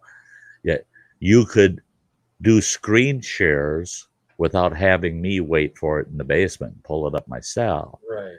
because it gives you admin rights to do all of the functioning on the StreamYard app or program. Right. Right. It even goes so far as I could call you an owner and you could go in there and actually change the account. I mean, literally gives you all the rights to my account. So there's 3 levels. You can give them ownership to your account, so they can do anything you can do to that account. They can see any monetary things or anything that you do at all related to StreamYard. They'll be able to see it. Mm-hmm. Or you can give them admin, which gives them in-stream administrative capabilities. Do anything I can do. You can create a moderator. You can get rid of a moderator. You can do all that stuff. Right. Or you can give them co-host, and then they can do things like pull up screen shares. They can rearrange people. They can do all kinds of more minor things to help you manage. Oh, they can do this number. That's something the co-host can do. That's nice. So you can have a co-host and you talk to them about it and say, hey, would you pull those people's comments out of the chat for me once in a while up there? Look for those ones I missed and pop them up there. Isn't that going to be a blast? That's got me thinking I might have to give a StreamYard a try again, because I've been using OBS, but I might have to give it another shot. Now, another feature with that. Okay, so if you've got basic, mm-hmm. or you're using the free StreamYard, you get 1 slot. It's called teams. Okay, you create a team, and under basic and free, you get 2 slots in your team. So you're one of them. You have to be one of them. Right. So that gives you an open slot to have a co-host or an admin, right? So you send an invite to that person saying, hey, I'd like you to have co-hosting capabilities when you're on my panel. Mm-hmm. And if they accept, then they've got those and they show up on your team. Now you got your 2 team members, okay? Right. At any time, you can remove them as a team member and put somebody new in there to replace them. You can flip-flop all you want just by sending a new invite to them, mm-hmm. So you might invite somebody to be a co-host just for one stream, or you might make them a co-host and want them there always, forever, your co-host. Right. So that's a nice option, right? It is. It's a very nice option. But for $9 a month, okay, I pay $25 now. For $9 a month, puts me up to $34. I have 4 open slots for co-hosts and admins. Wow. So now it's me and 4 others that can be on my account to be on panel with me, to be in the stream, and have all these capabilities. So don't be surprised if someday down the road, not too in the too far distant future, buddy, that if you get an invite, because I went that route. I bought the four seats Okay. for $9 a month because it's only going to be $9 a month for a short period. Mm-hmm. It's going to be Nice significantly. job. It's going to be significantly higher than the cost. But if you get in at the $9 now for four seats, Right. it locks you in. Like when I got in for $25, that was guaranteed for the lifetime, as long as I don't interrupt my service with them. And all of a sudden they decide, no, we're going to $30 a month. If I don't interrupt my service with them at all, it stays at 25, even though Okay. it goes up for new people. So Chuck is skipping out. I want to He's see leaving us. that. I want to see that. I want to see him skip. that's what I mean. I want to see Chuck skip on out of here. Skippity doo dah, skippity yay. That's so isn't that neat? Isn't that That neat? is neat. That is neat. Another thing they have is hotkeys. Okay. You can go in and designate hotkeys to jump around and do different things within StreamYard. Oh, that's nice. So you don't even or whatever. So for the most part, you never have to touch the mouse. You never, if you got the keyboard right there handy, it's just boom, boom, boom, boom, hotkeys, and you designate your hotkeys. And not all of the features in StreamYard have hotkey capability yet, but the majority of them do. And they give you a whole list of the hotkey items, and you can use their recommended hotkeys or type in your own. Type in it so you can decide, I want Shift T for this, and I want Shift S for that, or I want Control this and that. Mm-hmm. You can say that's what I want to use. They give you a suggestion, as a hotkey, but you get to develop your own hotkeys, and I like that. I like hotkeys nice. Are awesome. Yeah. So, and now they've got. Well, I can't do it right now without pulling up another screen share. But in screen share or video share, they've got picture in picture. Oh, sweet! So if I'm up, major updates. So if I'm up here all by myself and I say, "Hey guys, this is something I did just the other day," and I had uploaded a, say, 3-4 minute video. Oh, no, it wouldn't be that. I've got it on file. It can be an hour long. I can say, "Hey, I got to show you guys this," and I'll tell you all about it because there's, audio. There's no audio in there, but I want to narrate it while you watch it. I could pop a video up there and do picture in picture, and I'm down here in the left-hand corner. Right. I'm down here in the left-hand corner, and you're watching that video, and I'm right there. You can see me, and I'm telling you, and oh yeah, check this out around that corner, Isn't that awesome? I mean, that is very cool because that actually plays into some of the plans I have for this winter of revisiting some of the old videos. I was going to play them through OBS and have me in the corner and kind of do a director's cut of the video. See, there you go. See, this gives you that option of picture in picture, and you can play that video, and you can sit there on screen. They can see you, and you can critique as that video is playing. I'm looking so forward to some of these options. This winter is going to be one busy freaking winter. Well, you've been streaming a lot this week. Huh? I said, you've been streaming quite a bit this week already. You've been busy. Well, it's like I'm you're back home or something. I'm back to my regular schedule, and I know you have to. Hey, James, Chasing the Reaper, great to see you, buddy. And I see Rebecca's still here. Hi, Rebecca, sweetie. Yeah, I was just telling them I got your name and address all. Now it's all in bold, and I got it starred in my email. Is there plenty of likes around it yet? I got. Well, it won't let me put them there for some reason. But I've got a specific email folder that's addresses of my VIPs, and I'm going to be getting some stickers out rather quickly here.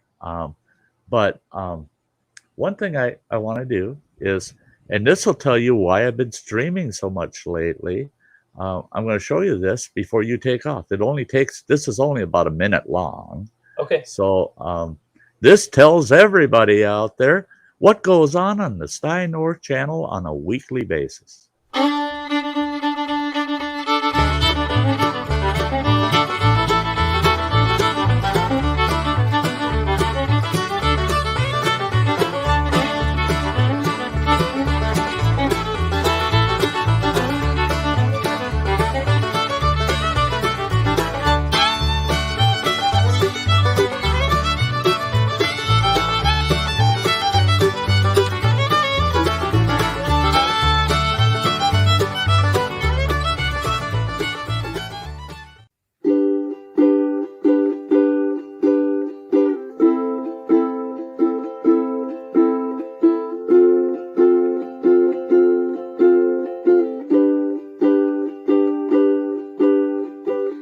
We all have a story, we all have a tale.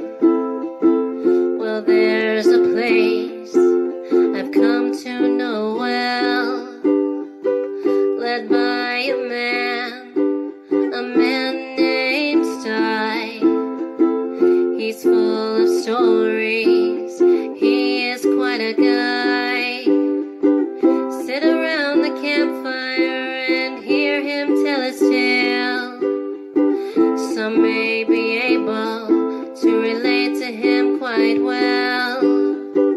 We're all just people looking for a place to go. Well, Sty has made one, and it is quite a show. Come meet Sty, he's quite the guy.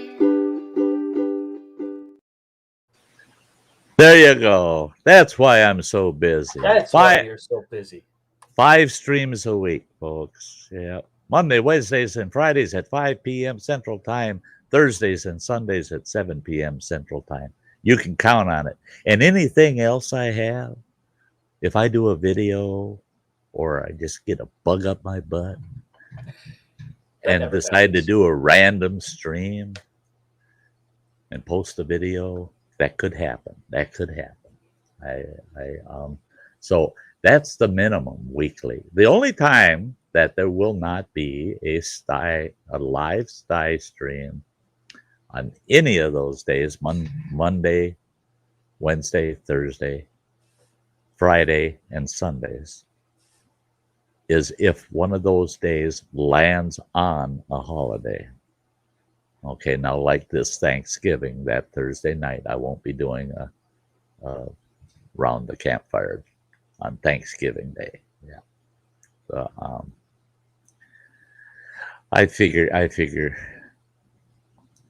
that evening I might have company. so I'm just that Thursday night there won't be a round the campfire. Otherwise, you've got no holidays to worry about that are going to interrupt anything for quite a long time. Christmas Day this year, that's how convenient is Christmas Day this year. I mean,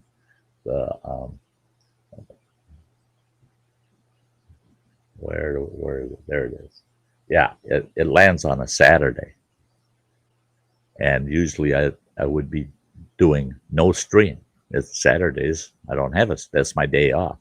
I get Tuesdays and Saturdays off. That's what are my YouTube days off.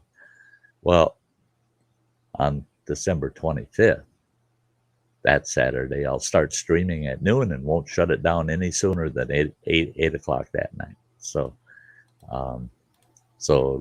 virtually Christmas Day is an all-day stream.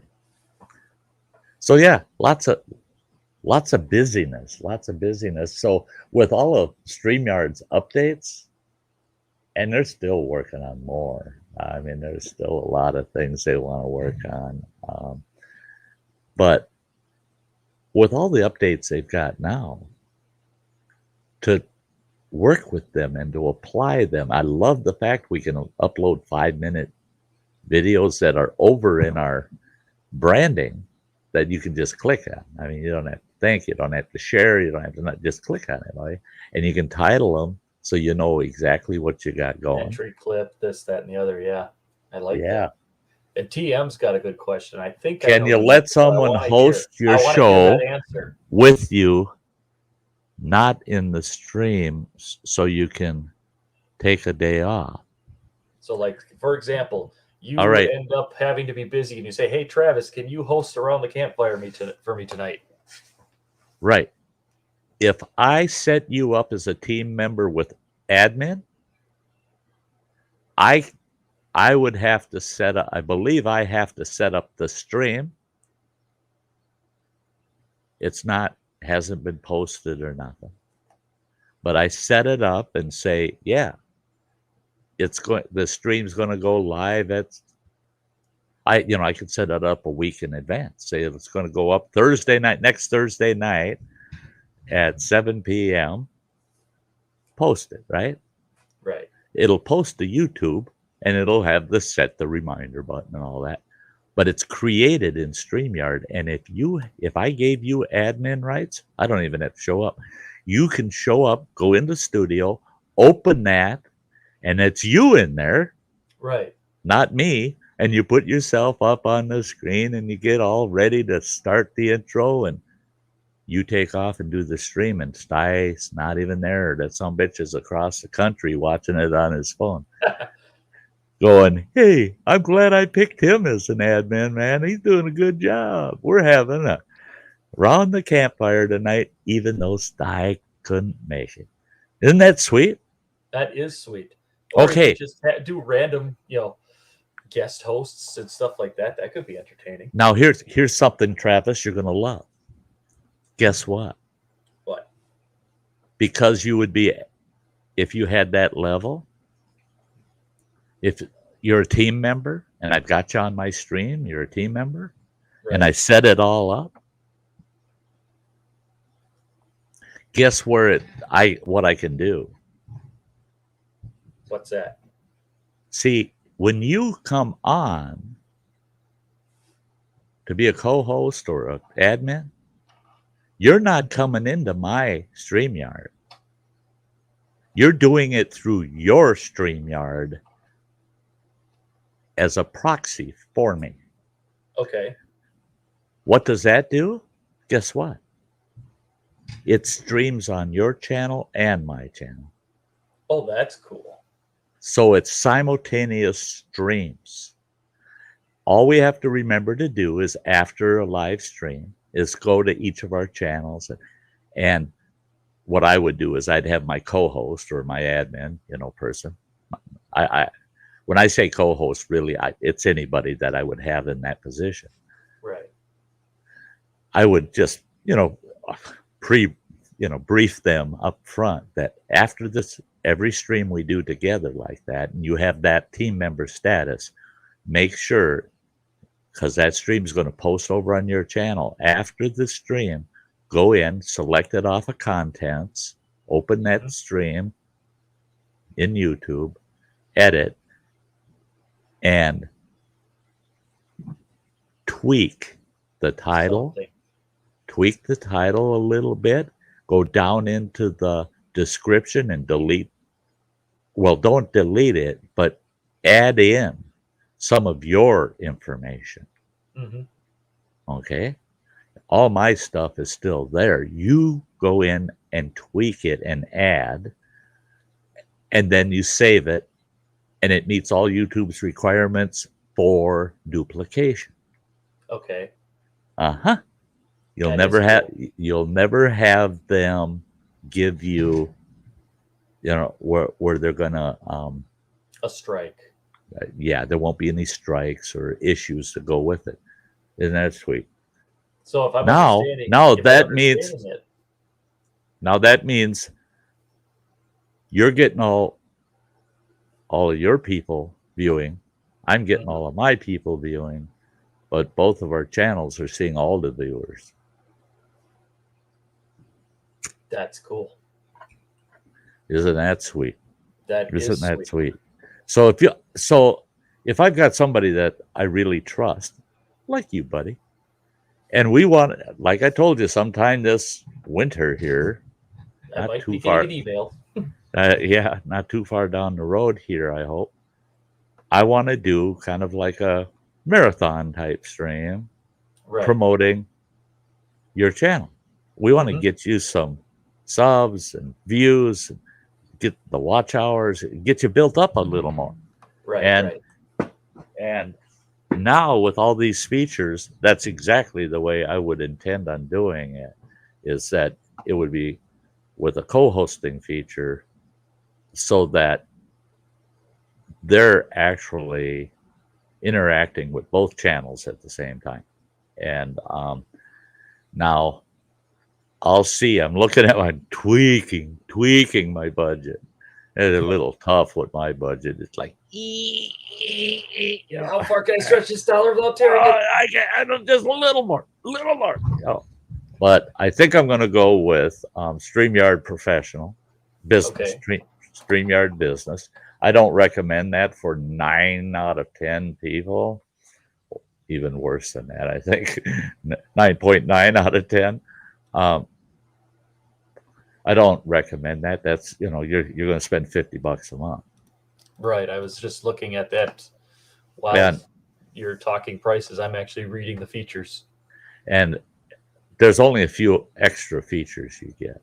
Okay. Right. The nice thing with that $50 a month though is you get the 5 team members with that package. So I don't have to pay the extra $9 on top of that 50. Okay.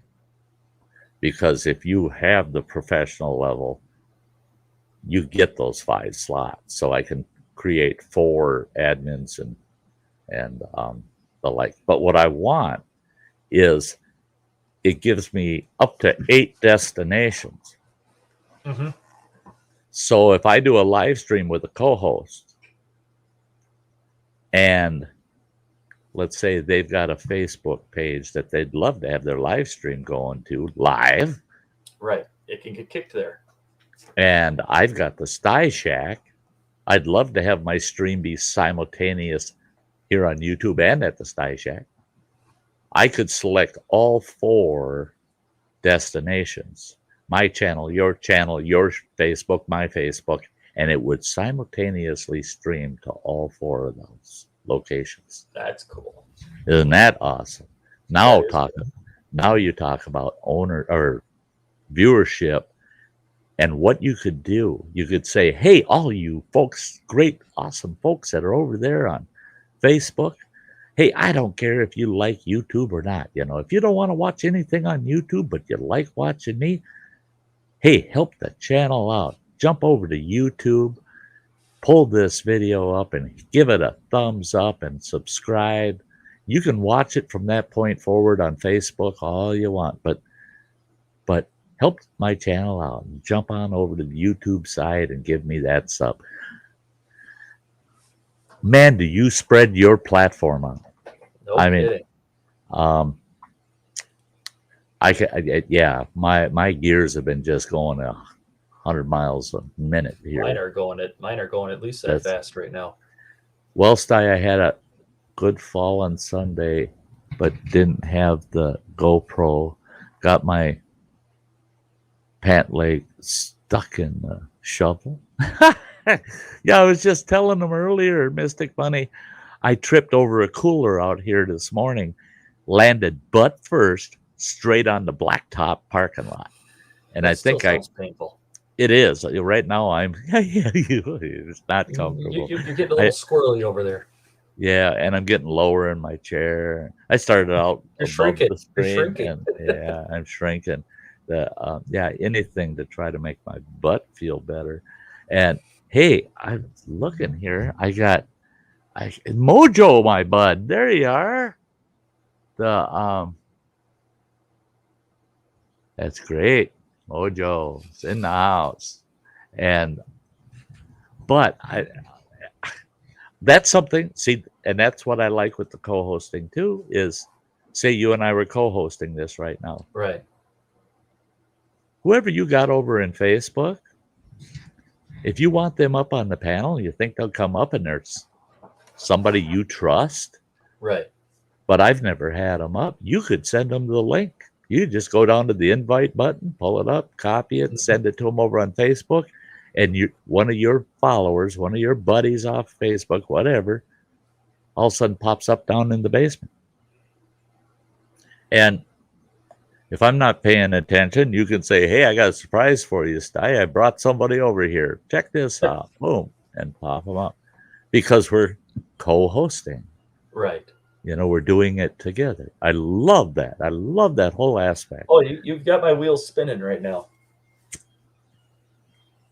There is just so many open doors. I mean, and it would be fun. It would be. It could make things so interesting. And it could.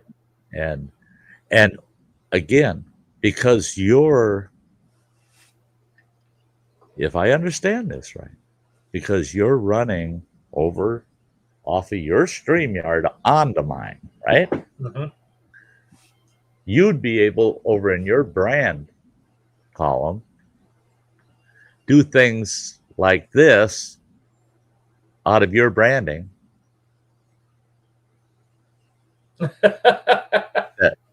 That's terrible, ain't it? Oh, I got caught touching my elf.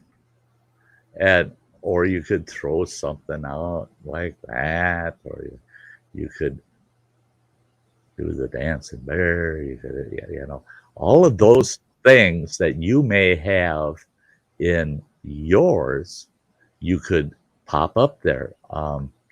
Where the heck's that one? Yeah, or like, oh, fucking son of a bitch! Oh, Jesus H. Christ. Now that doesn't happen often, but when it does, it pisses you off. See now, if you had that same kind of stuff in your collection, you'd be able to pop that stuff up here if you got admin rights. Mm-hmm. Yep. So I remember you telling me about that fall too. That was such a fun fall. But again, it just, I think like me on Sunday, Mystic Bunny. I was watching John and Jan earlier before my stream started. They were live, and I watched them right up until my live, within 3-4 minutes of my live. And I really wanted to watch somebody I knew use that drawing tool. And so I had to stick around and watch their first drawing and stuff, And so, but I'm watching, and they're talking about the future of their channel, what to expect in 2022, what their plans for next year are. And they're like anybody else, all plans are tentative, fluid. Yeah, plans aren't promises, they're just plans. I mean, and plans change, it's, you hate a promise you have to break. A plan is just not, we're changing it. But their plans for 2022, and I have to say, Mystic Bunny and Adventures in the Heartland, they're a couple, Adventures in the Heartland, you got to keep an eye on that channel. You go and watch their intros to their live streams, and you watch how much work they're putting into their video development and the quality, the graphics, transitions. Now, John and Jan talk about it quite a bit. Oh my gosh, it takes forever to get a video put together, and all of the work and the front end and back end work and all of this and that. And John goes, and working full time, I need Jan to help me, with this or that. And Travis has told me that in his situation, oh, if I can get Stephanie to just pick up on doing this for me and that for me, Just and make the thumbnails. yeah, oh, be my thumbnail builder, right? And but that's the thing is John and Jan, that they tweaked it, they worked it out to how they develop their videos and how they do their live streams, and their intro to their live stream is to die for. It's beautiful. The quality is awesome. Mystic Bunny's the thumbnail maker, uh, and Well, Stephanie made the last couple of thumbnails. there you go. There you go. See, now for me, I don't have a partner, You don't a have a companion. I don't have a Stephanie or a Jan, poor old lonesome Sty.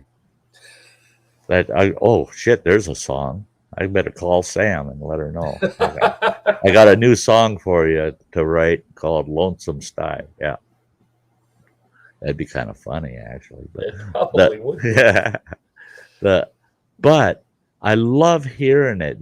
Travis and I have talked so much about it, and Travis has got his vision to where he wants to take his channel, and it's a work in progress for Travis, but he needs his channel to get that bump, that jump start. And so anybody out there that's not following Tales of a Campground Host, please do help them out, man. And we're going to be selling that later into this winter. We're going to be doing a marathon kind of thing, and I'm already looking at stretching that damn budget a little more again, because we'll have some things to give away in that marathon to keep people's interest and get people interested in. And I'm looking and I'm trying to figure out how, and I'll have to collab with Travis, of course, and we'll do it as a co-hosting thing. But I want to do some little video shorts of some of his video work and pop it up and give samples out to people during that. But I think about all of these advancements that we can do to our channels, because StreamYard is growing, and it's really grown since you introduced it to me 2 years ago. Oh, no kidding. Wasn't it bare bones? There's a reason I didn't use it. I used it once and I went over to OBS because it's like I can't do anything with this. That's well, the one thing you could do with StreamYard was easily stream. Yes. That's it. There was there was I mean, overlays. You could have between the overlays and the video portion, right? You could have a total of 20. That was it between the two of them. Now I haven't hit my total yet. Well, I don't even know what it is. I mean, I've got, in fact, for this stream, I'd have to count them, but I think I've got 24 in my overlays. Okay. I've got 24 overlays, but in the videos, I've got 18. Okay. So I've got over 40 hotkey items over there. Every time I pull the stream up, they're always there. Back in the day, you had 20 at the max, and you could only have 3 people up on your panel. And yeah. Those feel like the dark ages. TM. It's Bigfoot. What? You didn't see Bigfoot, did you?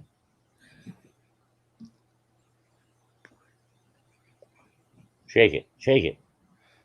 Hey, I think that's what that bear that ran through my campground did. Yeah, stopped and shook it at him. Yeah. At least he didn't do this in your campground. That is true. Well, I wouldn't mind. I'd like to have a Bigfoot that run through and tip the UTVs over as they're coming through. Right. Hey, it wasn't me. It was Bigfoot It wasn't me. Maybe I just need a Bigfoot suit. Yeah. Hey, and my kid, Running Water, if you want to have a caricature done of a pet or a friend, an enemy, his dog Bean has his own Facebook page, right? Oh, jeez. And I think Bean's got more followers than Running Water right now. And he had this done for his dog Bean. Oh, that's cool. And there he's got Bean on both sides of it, so you Yep. can see actual Bean, and then you see his caricature, and that's Bean all over. I guarantee you. I guarantee you. That was cool that he had that done. But see, that's the thing is, I love all the things you can just have preset now in Yep. StreamYard. I love it. I love it. I love it. Yeah. And then when I get guys like E-Waste Mike, he shows up. He loves to give me grief. I love the guy, man. He's the best. E-Waste is He's a the cool best. guy. But so I've got one just for him. Yeah.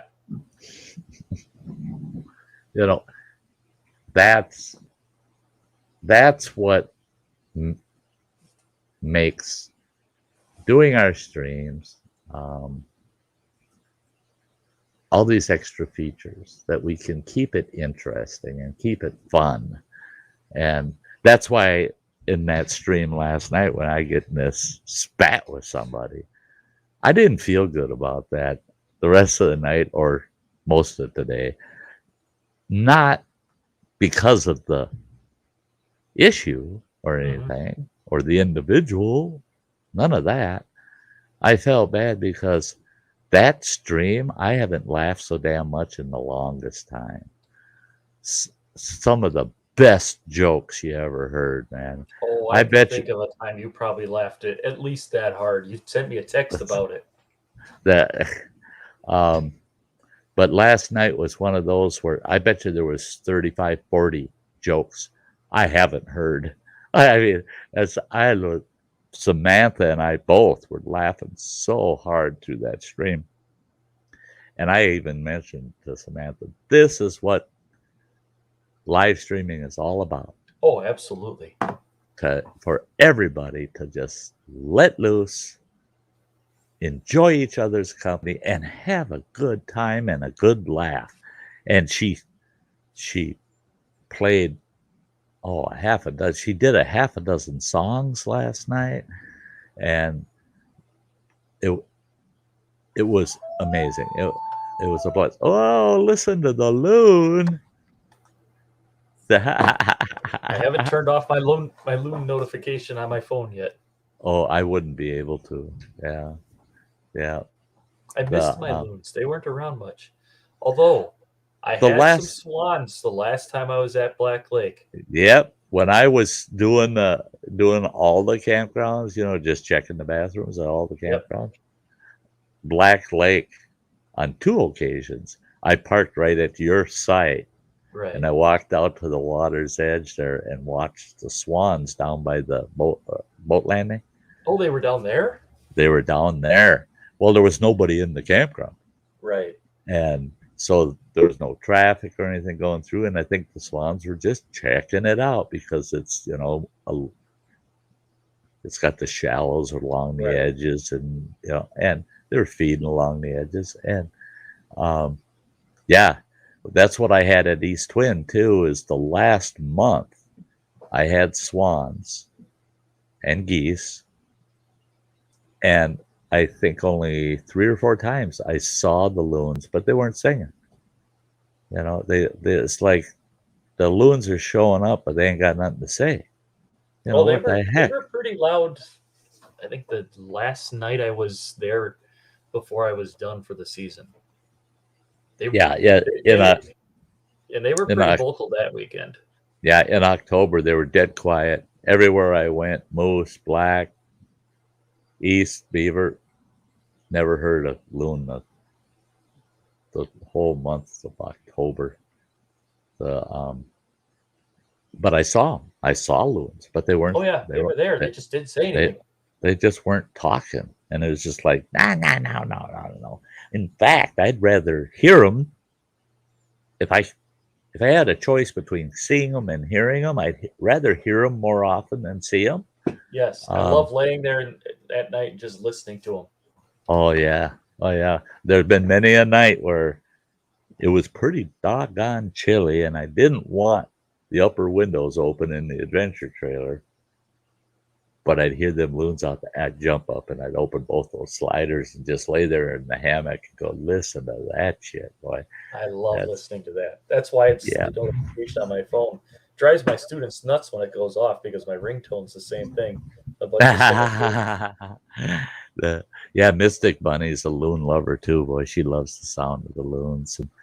And yeah.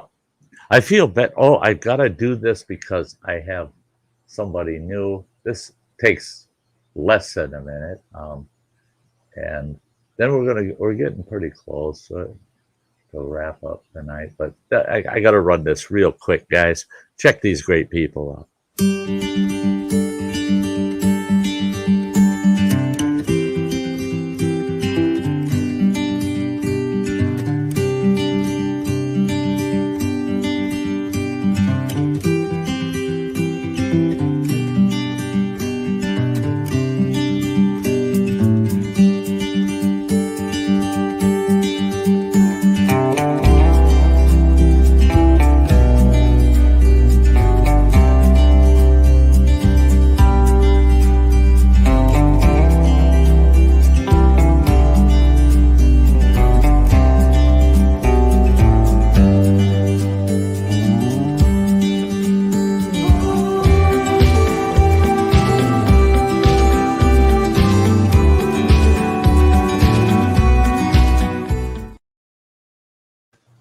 Yeah, we had a Matt J, and I picked up a Jerry J yesterday, let's see, yeah, I believe it was yesterday, yeah, on Sty Times, and it is awesome. It is awesome, great.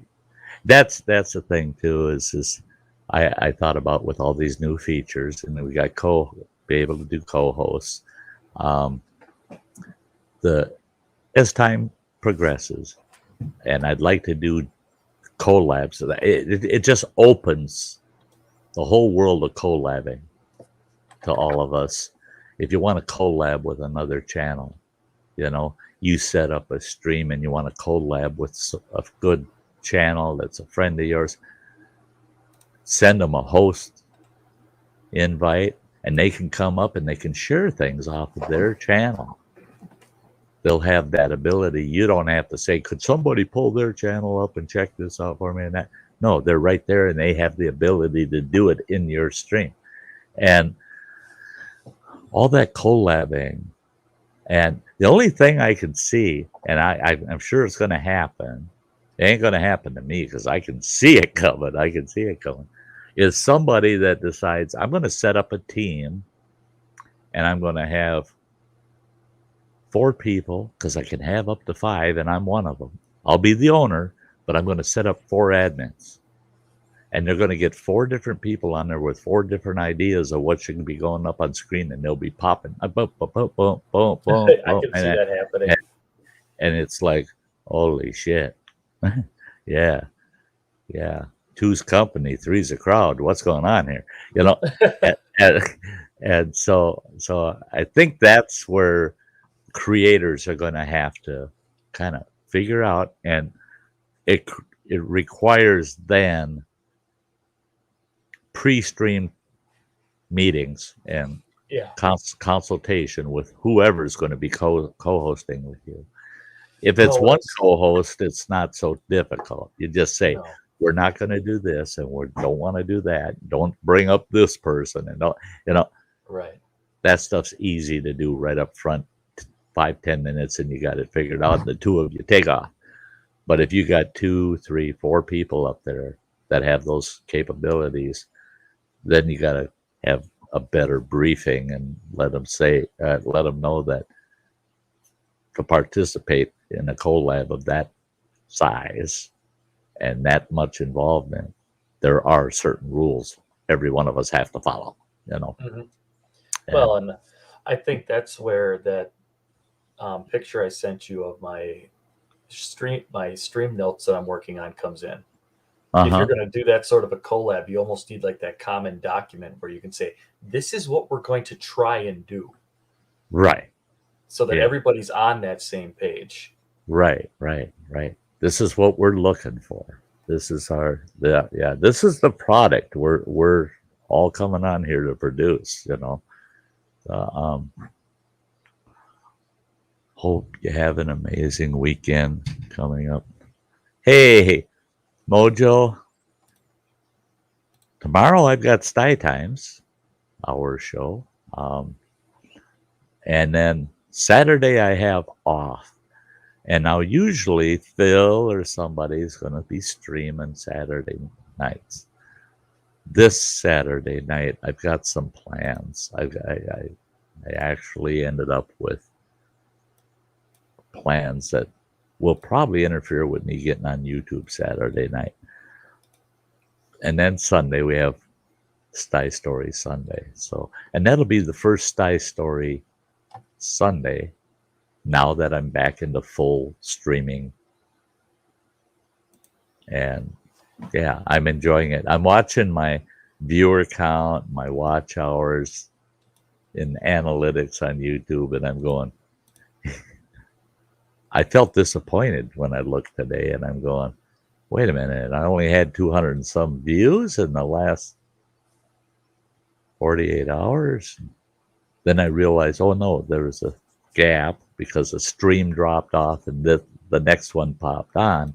Otherwise, it would have been almost 500, but been about 500 views. And then I realized, well, wait a minute, I just started my full stream schedule.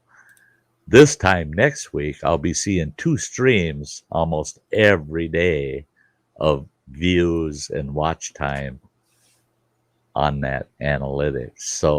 So it'll start making its way back to an upswing. And like I said, month of December, there's going to be a lot of giveaways. I'm going to be doing a collab with Travis. I'm hoping we could almost do that before Christmas if possible, because that'd be a nice Christmas gift for him to say, wow, look at how close to 1,000.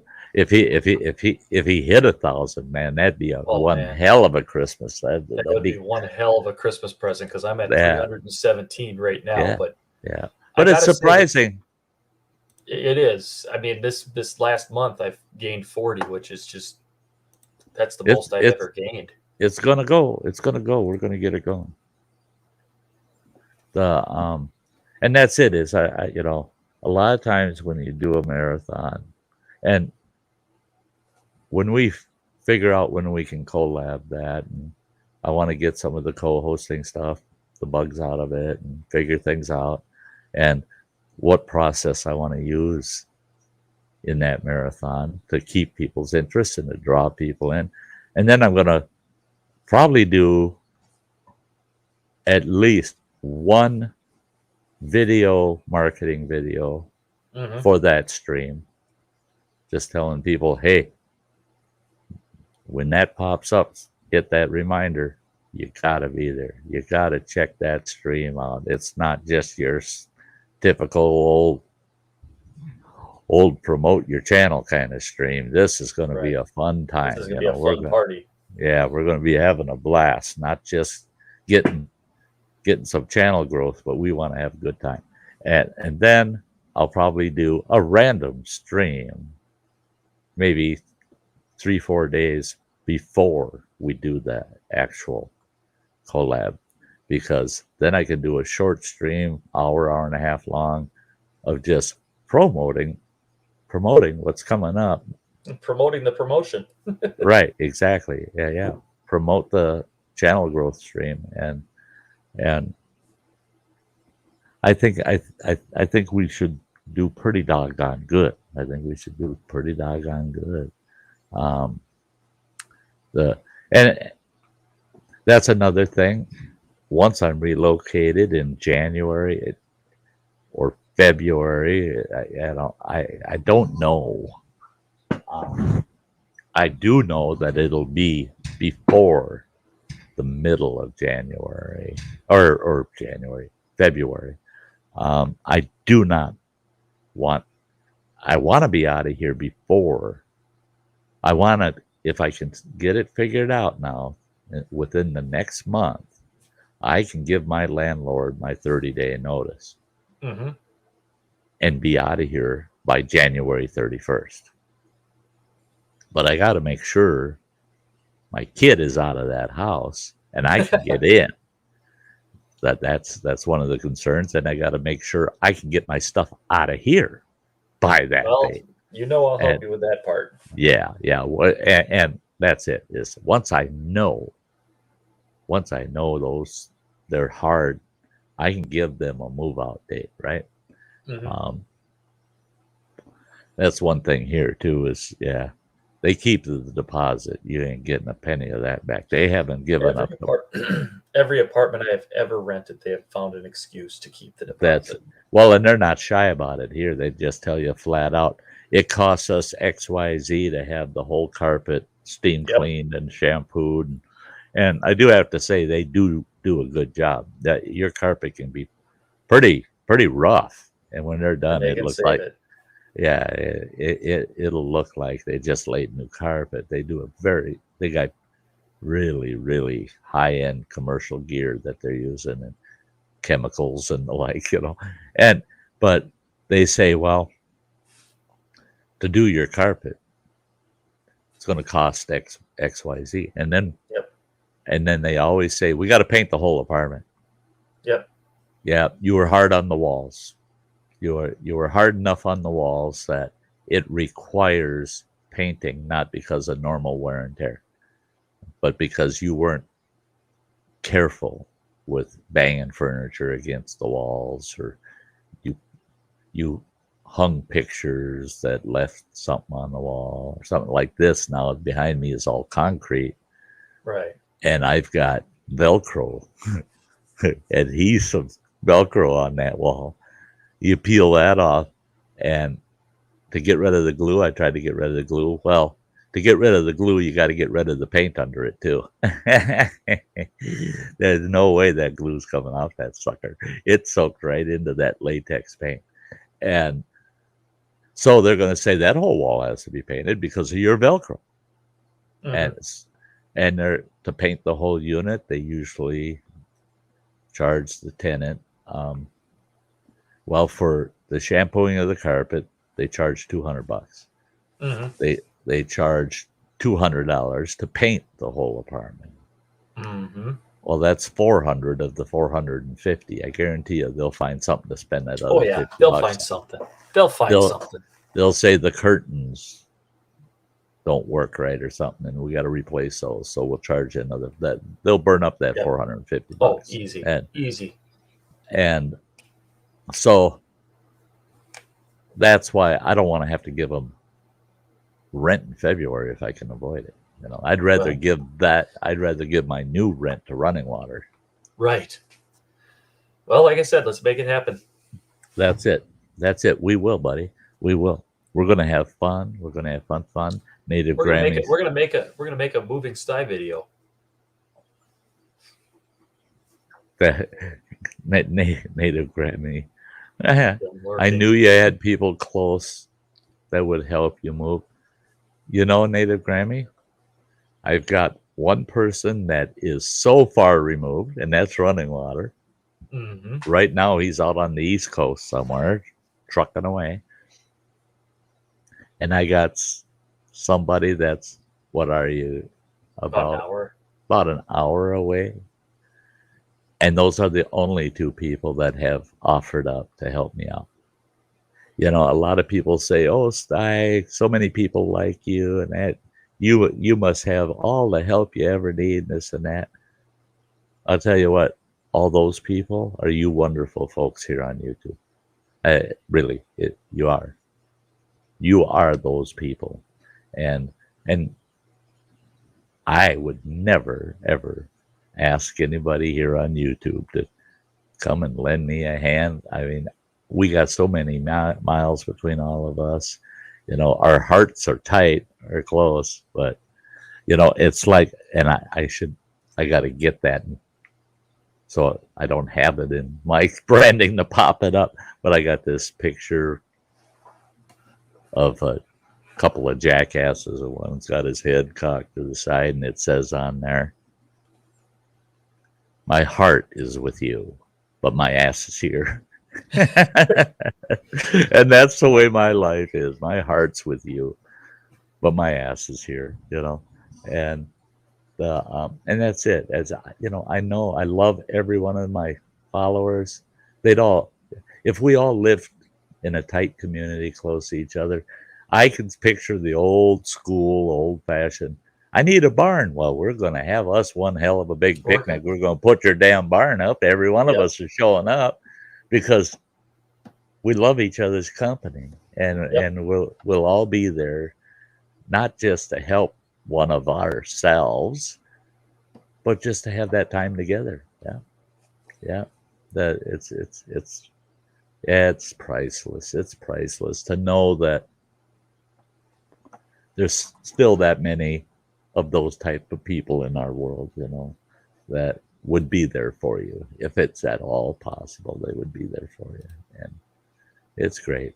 And I had people telling me, "Oh, well, Sty," because I had contacted a local mover to find out what it would cost me to have it's called Clark Transfer.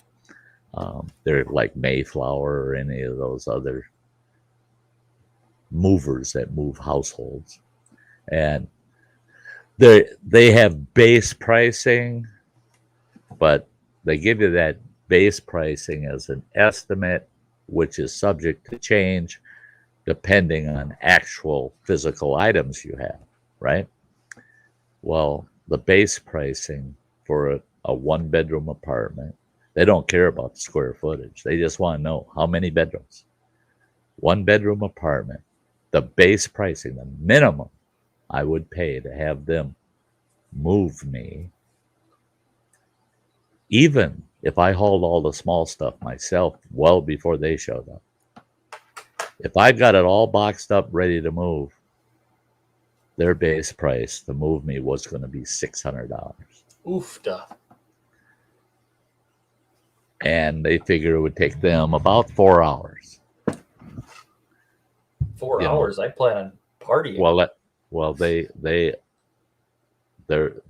calculate that from the time they leave their yard till they come and load my shit. And there's like the televisions, they get all wrapped and packaged and shit. All that time they have to put into that. And some items, they won't let you do it. They won't let you do it because they need to see the condition of the item, and they package it. Yep. Then they're fully liable for that item when it arrives to you. But if you package it and they weren't there to see that item as it was being packaged and how you packaged it, they're not liable. Right. Because they don't know. That television screen could have had a big ass crack across the front of it, and you wrapped it up and we moved it and you blamed us for the crack, kind of thing. Right. Well, they figure 4 hours, $600. If you think of it in an hourly and cost per hour basis, it's for not terrible. For a big company like that to do that for you, and you ain't going to touch nothing. You don't have to touch a thing. It's not that unreasonable. But no, it's $600. That's $600 this old boy don't have, That's the same. Let's start stretching again. Yeah, or that one, yeah. It would I think snap. It's something might tear. But then they said, depending on your items and our packing involvement, because I've got a couple of very valuable antiques that got to be special care with them and shit. They said, so our estimate would be a range estimate, $600 to $1,200. And I'm like, that ain't possible. Well, after I talked about, so that was out, that was off the board. I was talking about that in a stream, and I'm getting all of these after stream messages. Hey, Sty, you need to set up a GoFundMe, or I'll set one up for you, and this and that. And I'm going, no, don't do it. No. I just know how GoFundMes work. Either GoFundMe is going to get me a couple $100, and it's going to offset it, but I'm still not going to have enough. Right. I just don't know where the rest of it will come from. Or all of a sudden you get $5,000 and you only needed 800. And, Right. and that's, I'm the kind of person where I don't want any GoFundMe set up for me because I'll set that bugger up. I know what the maximum cost of something is. I'll lock that sucker in, not accepting donations above that Right. level. Because when you get so much more than what you really need, I that doesn't make me feel good. And then my gears got to run because I got to figure out what can I do to help somebody out. I got to pay this forward, because I'm not one to keep the difference. Hey Mojo, you have a very good night there, buddy. Good night, Mojo. Thanks for being here, Mojo. But I would I would have to say this is all kind of coming together. Picture this, it's all fart. Now I got to go out once I get settled and I'm all in place and all of the costs are weeded out. And I'm there and I'm making myself at home. I haven't garage saled it for a couple of years. And in fact, a couple of years ago, I stopped at one yard sale. That's it. Mm-hmm. And it had been years before that since I had been to one. But this summer, I'm going to be yard sailing it, getting out there bright and early and catching in places as soon as they'll let you look at their stuff. Because I got to find me a great big old-fashioned rocker that I can put out on the porch at Running Waters. He's got a big L-shaped wraparound porch on the front of his house. And I'm going to love that shit, man. I'm going to love that. I'll be out there in the evenings in my rocking chair. I could do live streams from the porch. Oh, yeah. I'm loving it. Still got to go back to that original, you might not be hosting next year. And that's it. It's all right. It's all right. I think, Travis, you understand. I 100% understand. And what hurts me not hosting is the burden it's going to put on Chris, on our supervisor. Well, Chris, I've been telling Chris to lean on me harder. I told him, I said, Chris is such a wonderful person, and he is. He's too giving. He's so understanding, and our supervisor, he actually does care about the hosting impact on us. He wants us to be happy and to feel comfortable and to be glad to be there. And anytime he hears us say, "Oh man, he'll say, "Is there anything you need?" Is that, he's always, how's it going? And is there anything you need? And you say, "Oh man, it's the best week I've had this season, Chris, and everything's cool. I'm all stocked up. I'm good." And he's like, "Really?" It's almost like he's disappointed because there's not something he can do for you. And at the end of the season, Travis, I'm telling you, I'm not kidding. I finally had to tell Chris, I had to tell Katie, and I had to tell Brandon, if one of you brings me another can of gas, I'm going to hit you in the head with it. I ended up with 2.5 5-gallon cans of gas sitting there. And I was running my Jenny constantly all the time and watching. How many hours did you end up with on that thing? 618. You're only about 100 hours ahead of me, but mine's 3 years old. That's it. In a third of the amount of the time. So imagine if mine was 3 years old and I hosted every year. Holy God, I'd have 2,000 hours on that. Well, imagine how many hours I'd have on mine if I had actually used it the first 2 years. Yeah, if you used it like you did this year. Yeah. Well, and I didn't even use it the whole season. And that's the thing is this year that there's things that are happening that are in the kind of in the pipeline, and then if it works out, that I'm gonna, oh, I wish I was there to enjoy that, and the fact that he thinks he'll be funded for one new Honda, and he says, so look out, there's going to be 3 new Predators coming your I know, way. I think that's so funny. I loved it because you and I have convinced him that, why are you buying Hondas, man? And Why are you spending Yeah. $3,000 on a Honda? yeah, and you $800, you got a Predator, you goofball. And I noticed the last month and a half out there, every time he stopped and see me, he was nosing around my generator Oh constantly. yeah, he's fascinated with them. He's walking over there while it's running, and how much time you have to put into maintaining it and this and that. And I go, what? I said, it's easy. You just take a look at the hours Push the meter button. and change the oil when it's necessary. Every time it's necessary, it hits its limit, and change it out. And every other oil change now, I figure, what the heck, pull the spark arrestor, clean it, throw it back on. Yep. Every other It's oil not change. hard. No, it's that easy. So I told him that's it. Otherwise, it's a real burden. But once a week, you got to go out there. In my case, once a week, you got to go out there and pour 2.5 gallons of gas in it.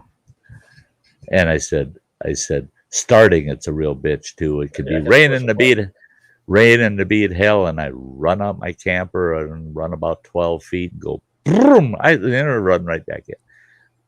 Hardly get a few drops on me, and he's just like, oh boy, oh boy, oh boy, oh boy. He says, I think for me to completely service mine, so oil change, air filter, check the spark plug, clean the spark arrestor, I think it's maybe a half hour. yeah. I spend more time taking panels off of it than I do actually maintaining it. And this is the very first time. This is the first time I've had the Predator. When I got it, I'll tell you what, getting that box the hell out of my pickup truck alone, that son of a bitch is heavy. They are heavy. They're still lighter than the Hondas, though. Yeah. And I thought, okay, if it was that heavy getting out, it's going to be a bitch end of the year. How am I gonna get that back? Well, because of the modifications I've done and plan on doing in the trailer, there's a spot in the trailer that's just perfect. And my tailgate on the trailer, it's folds down. Yep. And it's got a footboard that flops over. I just grabbed that thing by one handle, walked around the trailer, and walked right up that ramp, right into my trailer, rolled it right in its spot, hit the tire lock on it, and threw a bungee around the wall from the wall. Yep. So it can't slide away from the wall. And there it is. Yeah. I mean, there was literally no effort. And it was great. I had the opportunity. Timing is everything. I was able to run that bugger dry. Good. So I still got to do that with mine. I've probably got a good 2 hours worth of gas in it. Bummer. When we were out at Twin Lake a couple weeks ago. I suppose. Yeah. I ran that thing. It was freaking cold, but I ran that thing pretty much the entire time we were out there, and I've probably got a quarter tank of gas at least left. So I got to run it out, but then I'll service it and it'll go into hibernation. Hey, Native Grammy. I've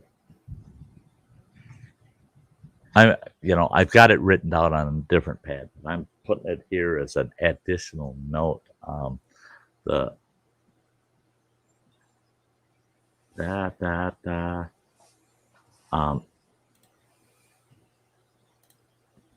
It'll be a couple of weeks or so before I can get it actually shipped out.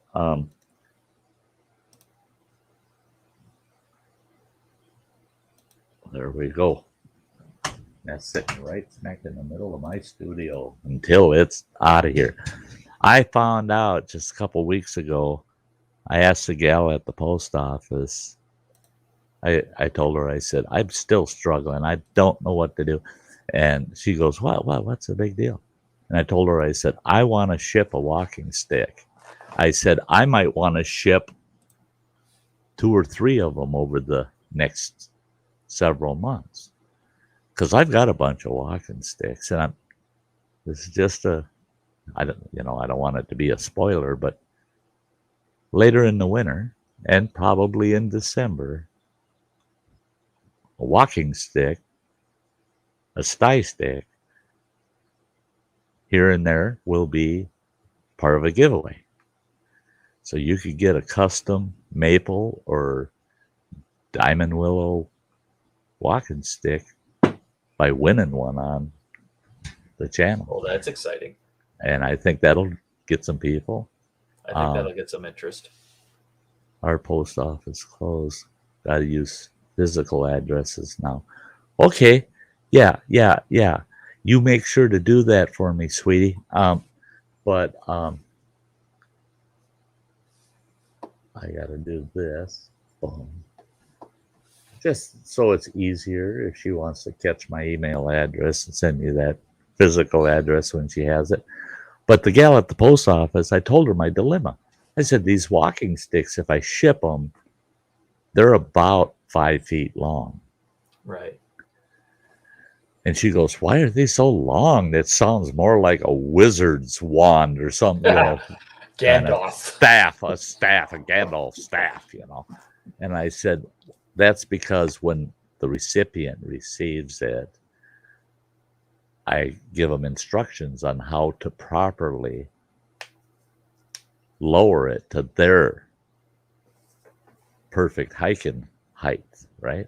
Your elbow should be at a 90-degree angle. Your hand should be where you want it to be all the time on your hiking stick at a 90-degree angle. So what you do is you take the hiking stick, put your arm at a 90-degree angle, and you grab the hiking stick at that 90-degree angle, and you measure 2 inches above your hand. Well, measure from the top of your hand to the top of the stick. Subtract 2 inches from that, and that is how much you need to cut off that stick at the bottom. And you just take a handsaw and cut off the bottom, that piece. And now you got a hiking stick at the perfect height for you to be hiking with. And depending on what type of stick it is that you get, the hard maple, I tell people it's totally up to you. If you're going to be using it on like concrete, tile, any hard surface floor, you want to run to your local hardware store and ask them, where do you have the rubber things that go on the end of a cane? And they'll put you right on them, and they have all different sizes, and you go there with your stick and you find the one that's going to fit on there nice and snug.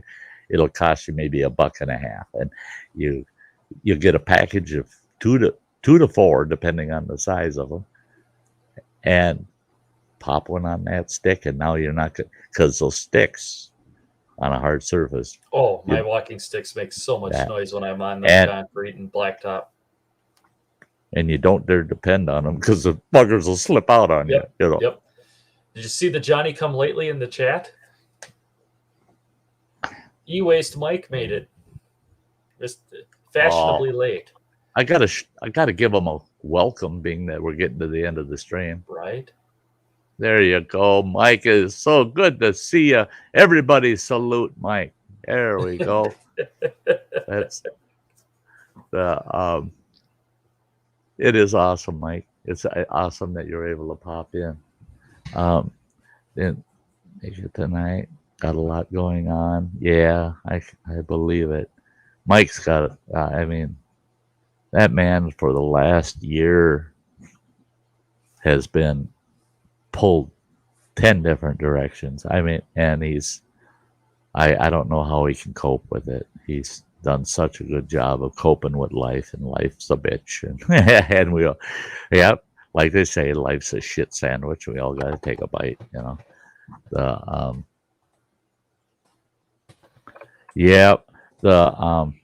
So yeah, I think, you do think that should be that I'm hoping that'll I think help. that'll get some attention. That'll get some attention doing the hiking sticks. That's why, and those giveaways would be on Thursday nights around the campfire. That's because it's appropriate, more geared to the outdoors, and Right. and and I've got plenty of sticks. Some of them I still have to finish, but I got plenty of sticks. I can probably give 4 or 5 of them out over a 3-month period or so, and I think people will have fun with that. And it's, it'll help the channel. It'll attract some people, but that's really not the goal here. It's just that I want to give back to my followers, to all the folks. Right. And for my members, I'm going to have a couple of member only drawings where they get a chance to win something special like that. I've got some walking sticks that are pretty special for as far as I'm concerned, and like to give one of them away. But that would be for my members. They invest in the channel. They do. So I want to give them a little special perk, that, hey, here's a chance for you to win something a little extra,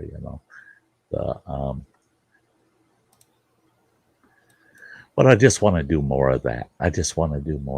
And I guess what's going through my mind is for me being retired, and if I can't get away from, I got to finish telling Native Grammy. So this gal at the post office with my hiking stick dilemma, I have been trying to find what I can package that in, a cardboard tube, a square long cardboard box. What the heck can I put that stick in to ship it? And she says, here's what you do. She says, you get yourself a roll of that bubble wrap, right? And she says, you can get it at 72 inches long. It's 5 feet. It'd be perfect for your sticks. She says, and you can probably cut 3 full length, the full 5 feet, 3 that are about 3 to 4 inches wide. And you roll your stick in it and just tape it. And she says, then you take a 30-gallon black garbage bag, cut it down the sides, on both sides, lay it out flat, lay your stick on it, and roll it in that garbage bag. Tape it, flip the ends over, wrap tape around the ends, print off a label that you can tape to it with clear tape with the address on it, and bring it on in. I go, you gotta be, and she goes, that's all. It's that easy, buddy. That's all you gotta do. Some bubble wrap to protect it, a garbage bag to hide it, and an address. Sure. And we can ship it for you. And I said, I bet the shipping will be pretty expensive. She says, let me take a look. She's tick on their computer there, and she goes, actually, no. I thought she would tell you would need a box like this. Well, she said I could do those triangular boxes, but I'd have to use, because of their length, I'd have to use about 2 1/4 of those. Okay. And tape them together. Right. And she said, and the chance of just putting the stick inside of that, because that's, I thought, yeah, I mentioned it to her, those triangular long boxes, that would work. And she goes, but here's the thing. You're going to, even if you wrap the stick in bubble wrap so it's not just going clunk, clunk, clunk in there, it's quieter, it's maybe a little paper at each end to keep it from bouncing around in there. She says, even if you did that, she says, imagine this, one end of the box gets busted. It comes out. The stick comes out. And she said, I guarantee you, all of these high IQ people we got working for our postal service will have a hell of a time trying to figure out Where's that stick belong? Even though they got this big, long, empty box and this big, long stick, the stick doesn't have an address on it. With a hole in the stick, with a hole in the box, the stick Or can and fit a hole into. in the box that the stick could fit in. She said it'd take them 10 years to figure that shit out. She said, so the odds of your stick arriving are very slim.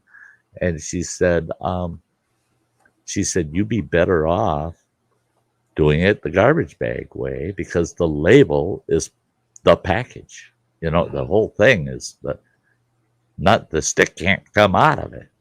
You got it securely taped and wrapped, you know. The packaging is the stick.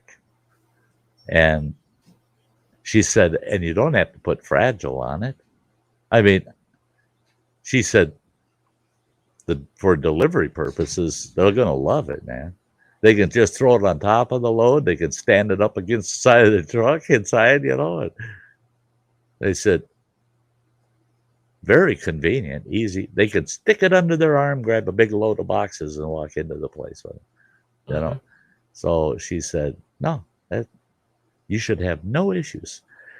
Her telling me that a couple of weeks ago just lit me right up, and I'm going, this winter I'm going to give some of my hiking sticks away. Now, that's one thing I'll like too, is once I'm into the new house, after December, into January, February, then I can start doing I can customize the sticks with wood burning and do some things with them. So, because here I can't do it, it sets the smoke alarm off. And to have 82 residents running out of this building, we're all going to burn, we're all going to die. We're all going to die. They don't like that, you know. That they already do that. If somebody sneezes too loud, that whole floor vacates, man. It's just like, COVID! And they all run, you know. That's one thing my manager did say. Oh, God, I'm so tired of these phone calls. Okay, you need to do something about it. I heard so-and-so coughing on the beat hell over there in their apartment. I could hear him through the hallway. I heard so-and-so sneeze.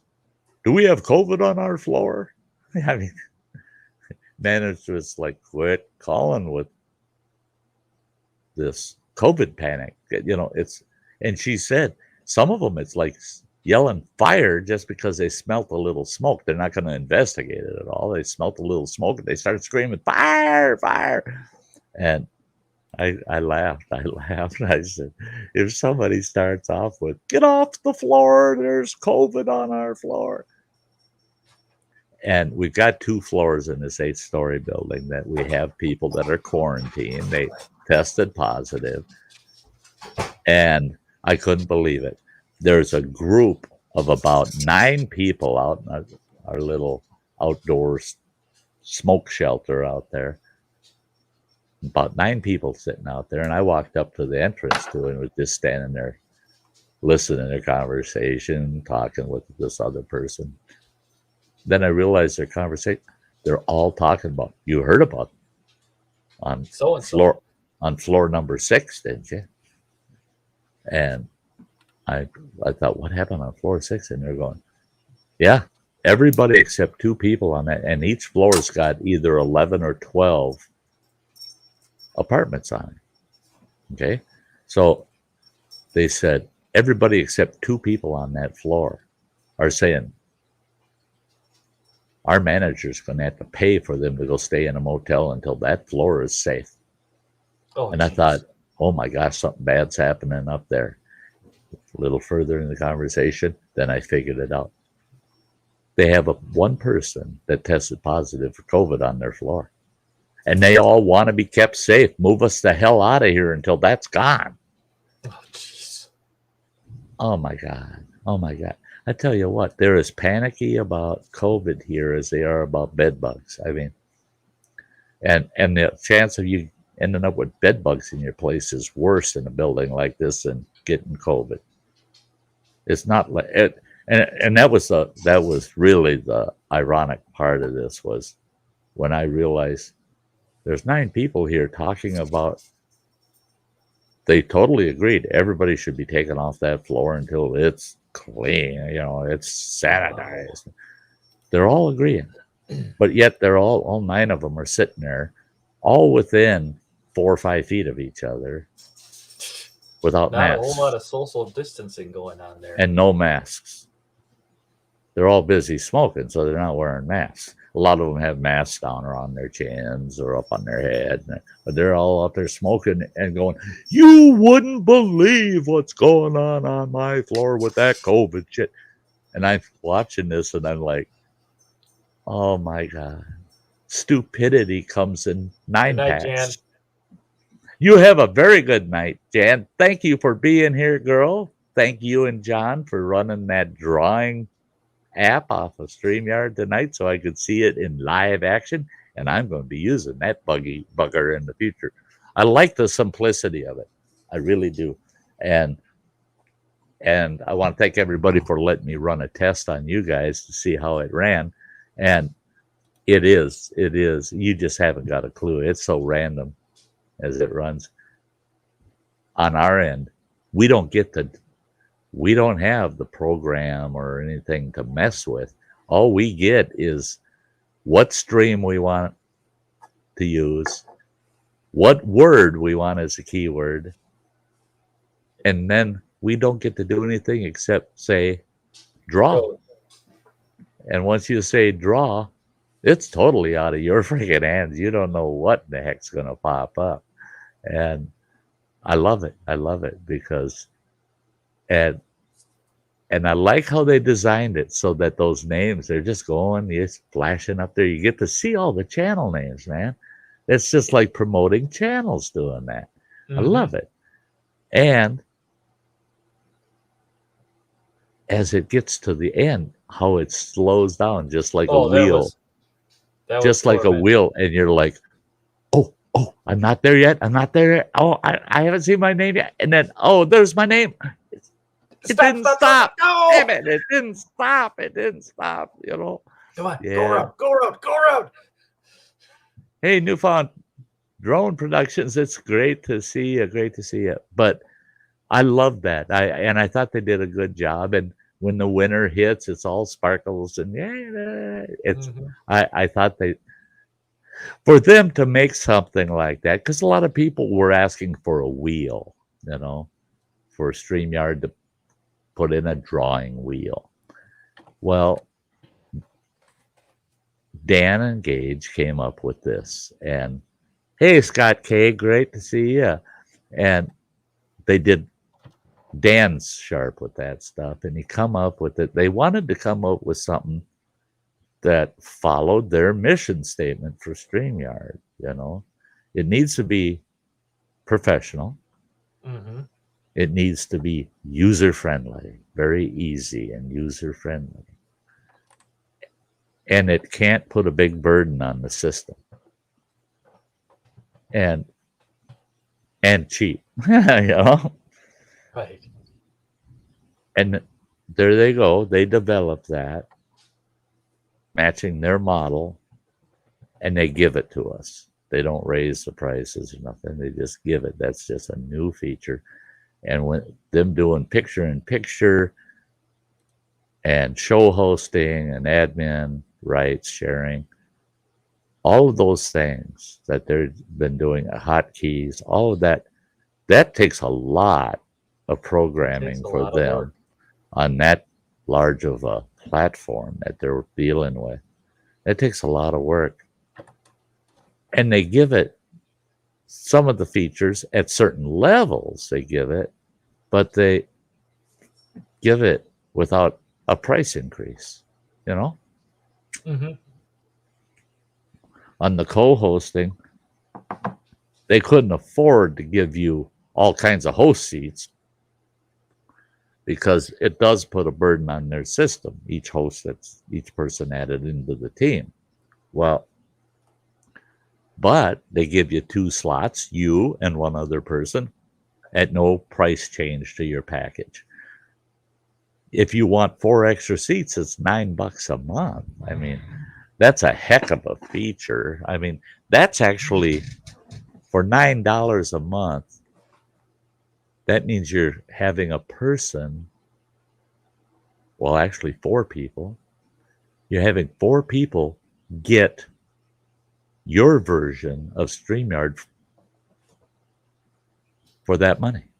Yeah. I mean, for a little over $2, $2.30 a month, you just gave somebody the ability to actually live stream with some meaning behind it, some power behind it, for $2.30. I mean, you can't beat that. And so No, you can't. I just, I praise them for what they're doing. Did you hear All about right. the 1,200-year-old canoe found in a Wisconsin lake? No. You didn't hear about this? Oh, hold on, Sty. No. You got it.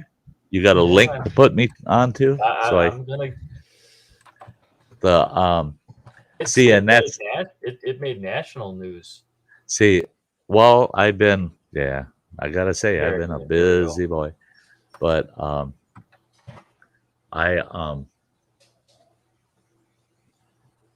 you send it to Facebook? I can do that. Well, no, I'm just wondering.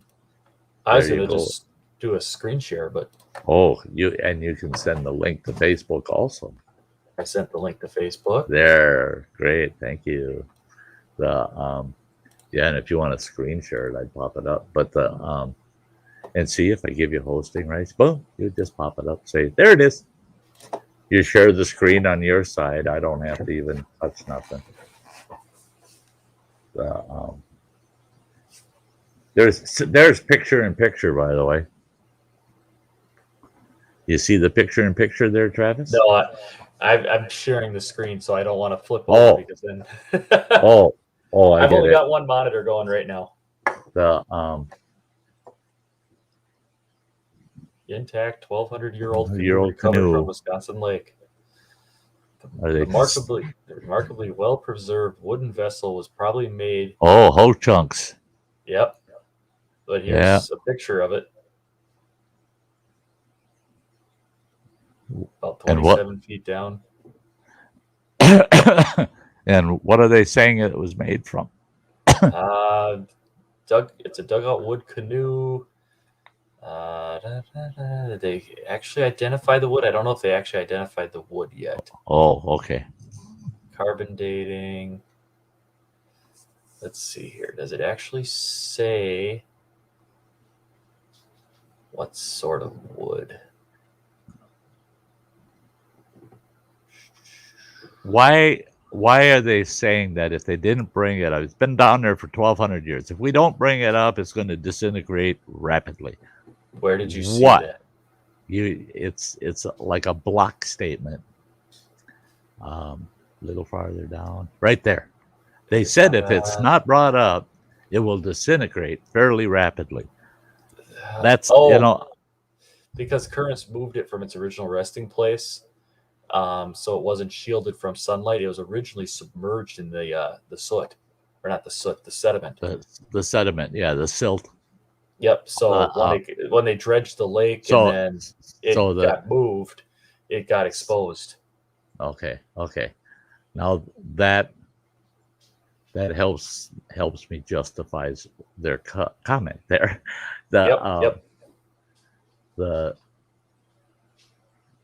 As far as I know, it's back in water. They have it submerged in a tank now. Yeah. And the restoration process for that, preservation process for that, is pretty involved. I'm going to go ahead and get the. Oh, you did it! Great, thank you. You're welcome. I was involved with the bringing up of the Chippewa in Lake Minnetonka, which was sank to the bottom of Lake Minnetonka. I believe it was in 1921, and it was an old steam fired. Well, it was Lake Minnetonka. They pulled this out of too. Was it? Yeah. That was Lake Minnetonka? Yeah. And they're saying that their ancestors. Mendota. Excuse me. Yeah, okay. I was going to say, then they got the wrong tribe. They got the wrong tribe. The Ho Chunk were never settled in Lake Minnetonka area. That was all Chippewa. That was all Ojibways. Yeah. Yep. And, That was my bad. in fact, Bleary, one of tight, our bleary child, eyes. one of our my childhood home, um, the one home we lived in, my father had some excavation work done, and I'll never forget. They come in with a big old bulldozer with a bucket on the front instead of a blade. There was this hill on the property, and just happened to be right where the new sewer line had to go. And that big old tractor come in there and going to excavate that hill out of there. Right. And he cut into that hillside, tipped that bucket up, backed up, and holy shit, there's 3 skeletons actually sitting up looking right at you. And it was a burial mound. Yeah. Okay. Burial mound. That whole area was full of them. That was full of them. And I'll never forget, we had a total of 5 boxes full of skeleton bones in our garage for about 2 weeks. And us kids would run in there to look at the bones. We got to look at the bones. We weren't allowed to touch the bones, but we could look at the bones, in the boxes. Them bones. Was them nasty bones. And because we had local historical society, we had the University of Minnesota, and we had the Chippewa tribe, all involved with who gets these bones. And my dad, he was local chief of police, and he's going, nobody's getting these damn bones till I see a court order. He said, and he shut down the excavation once they were exposed. And I remember we were running up there, ran right up to them bones. You could see the bones in the dirt, Mm-hmm. And my dad, he didn't show up until 20 minutes after that happened. The excavators, they just like, whoa, we ain't doing nothing. They didn't even dump the dirt out of the bucket. They just shut the tractor down, don't do nothing, And then they had some archaeologists come and then they excavated it. And that's where they ended up with the 5 boxes of bones. And yeah, my dad said, if you ain't got a court order, you ain't getting them damn bones. That was a grave, for crying out loud. Right. And we want to know that the person that gets the bones is the person that should have the bones. And so they sat in our garage for the longest damn time. Us kids, we tell our friends, come over here, check this shit out. Go in the garage and go, look at the bones. Don't touch the bones. Just look. All right, Sty. We've been All right. for 3.5 hours. I've got to get some sleep. Yeah, that's pretty short for one of our phone calls, but It is. I mean, we had an 8-hour one yeah, in the summer? Running water, and I just did one like that last week. When this whole moving to his place came up. 8 hours, over 8 hours, and I just you bum, but I'm just as guilty. It's not just you. It's not just me. We're all guilty. We're all guilty of it. If it was earlier in the night, I'd keep going, but I'm running out of gas. I am too. I got to check my blood sugar. It feels a little low. I haven't eaten yet today, but I've been drinking I've been drinking a lot of sweetener, not sugar-free creamer. So my sugars might be low, but they're not ready to crash. Right. My sugars have been good. I mean, my average now is right around 140. Well, that's good. Where my average used to be 190. Right. So, and that's without any med change. So, yeah, my diet and everything is fixed that. So, good. Anyway, guys, hey, we're going to wrap it up for the night. And again, I want to thank you, Travis, for coming up. It was great. It was a blast. It was a blast. It's been a long time, man. It has too long. Yeah. And lots of good conversation, man. We've been all over the Absolutely. board, and lots to look forward to in the future, right? A lot, a Uh, lot. You and I still got to talk about that crazy camping, virtual camping trip idea I have. yeah, we got to get into more detail with each other on that and how that would work out.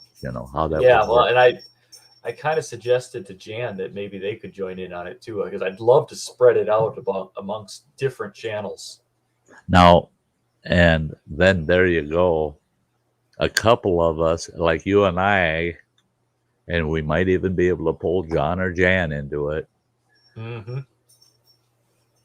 And I'd be willing to administer the collab, Right. and we could do it as a 3-way co-hosting, Mm-hmm. and each of us could take turns, so that you know it would add so much flavor to it. I've got All the three wheels have different, been spinning. The wheels have been spinning, and all 3 different hosting approaches, and then all the yep, participants and all that. Yeah, I think, yeah, we got to get into that'll take that. There you go. that's There's going a to take some long phone work. call. That'll That take is, a video. That'll take a video phone call, buddy. that'll take a video phone call and probably Yeah, some collaborative documenting. yeah. Oh, that'll be a that'll be a project that has to be constructed. Yes, it That's is. yeah, But I've been spinning it in my head since I came up with it, and I think it'll yeah, be fun. yeah. I think you're right. I think you're right. That's so, folks. With that, we're gonna wrap it up for the night, and um, it's Thursday, so tomorrow night at 5 p.m. Sty time. So yeah, come on over. And it's a 1-hour show, so it doesn't take a lot of time out of your evening, and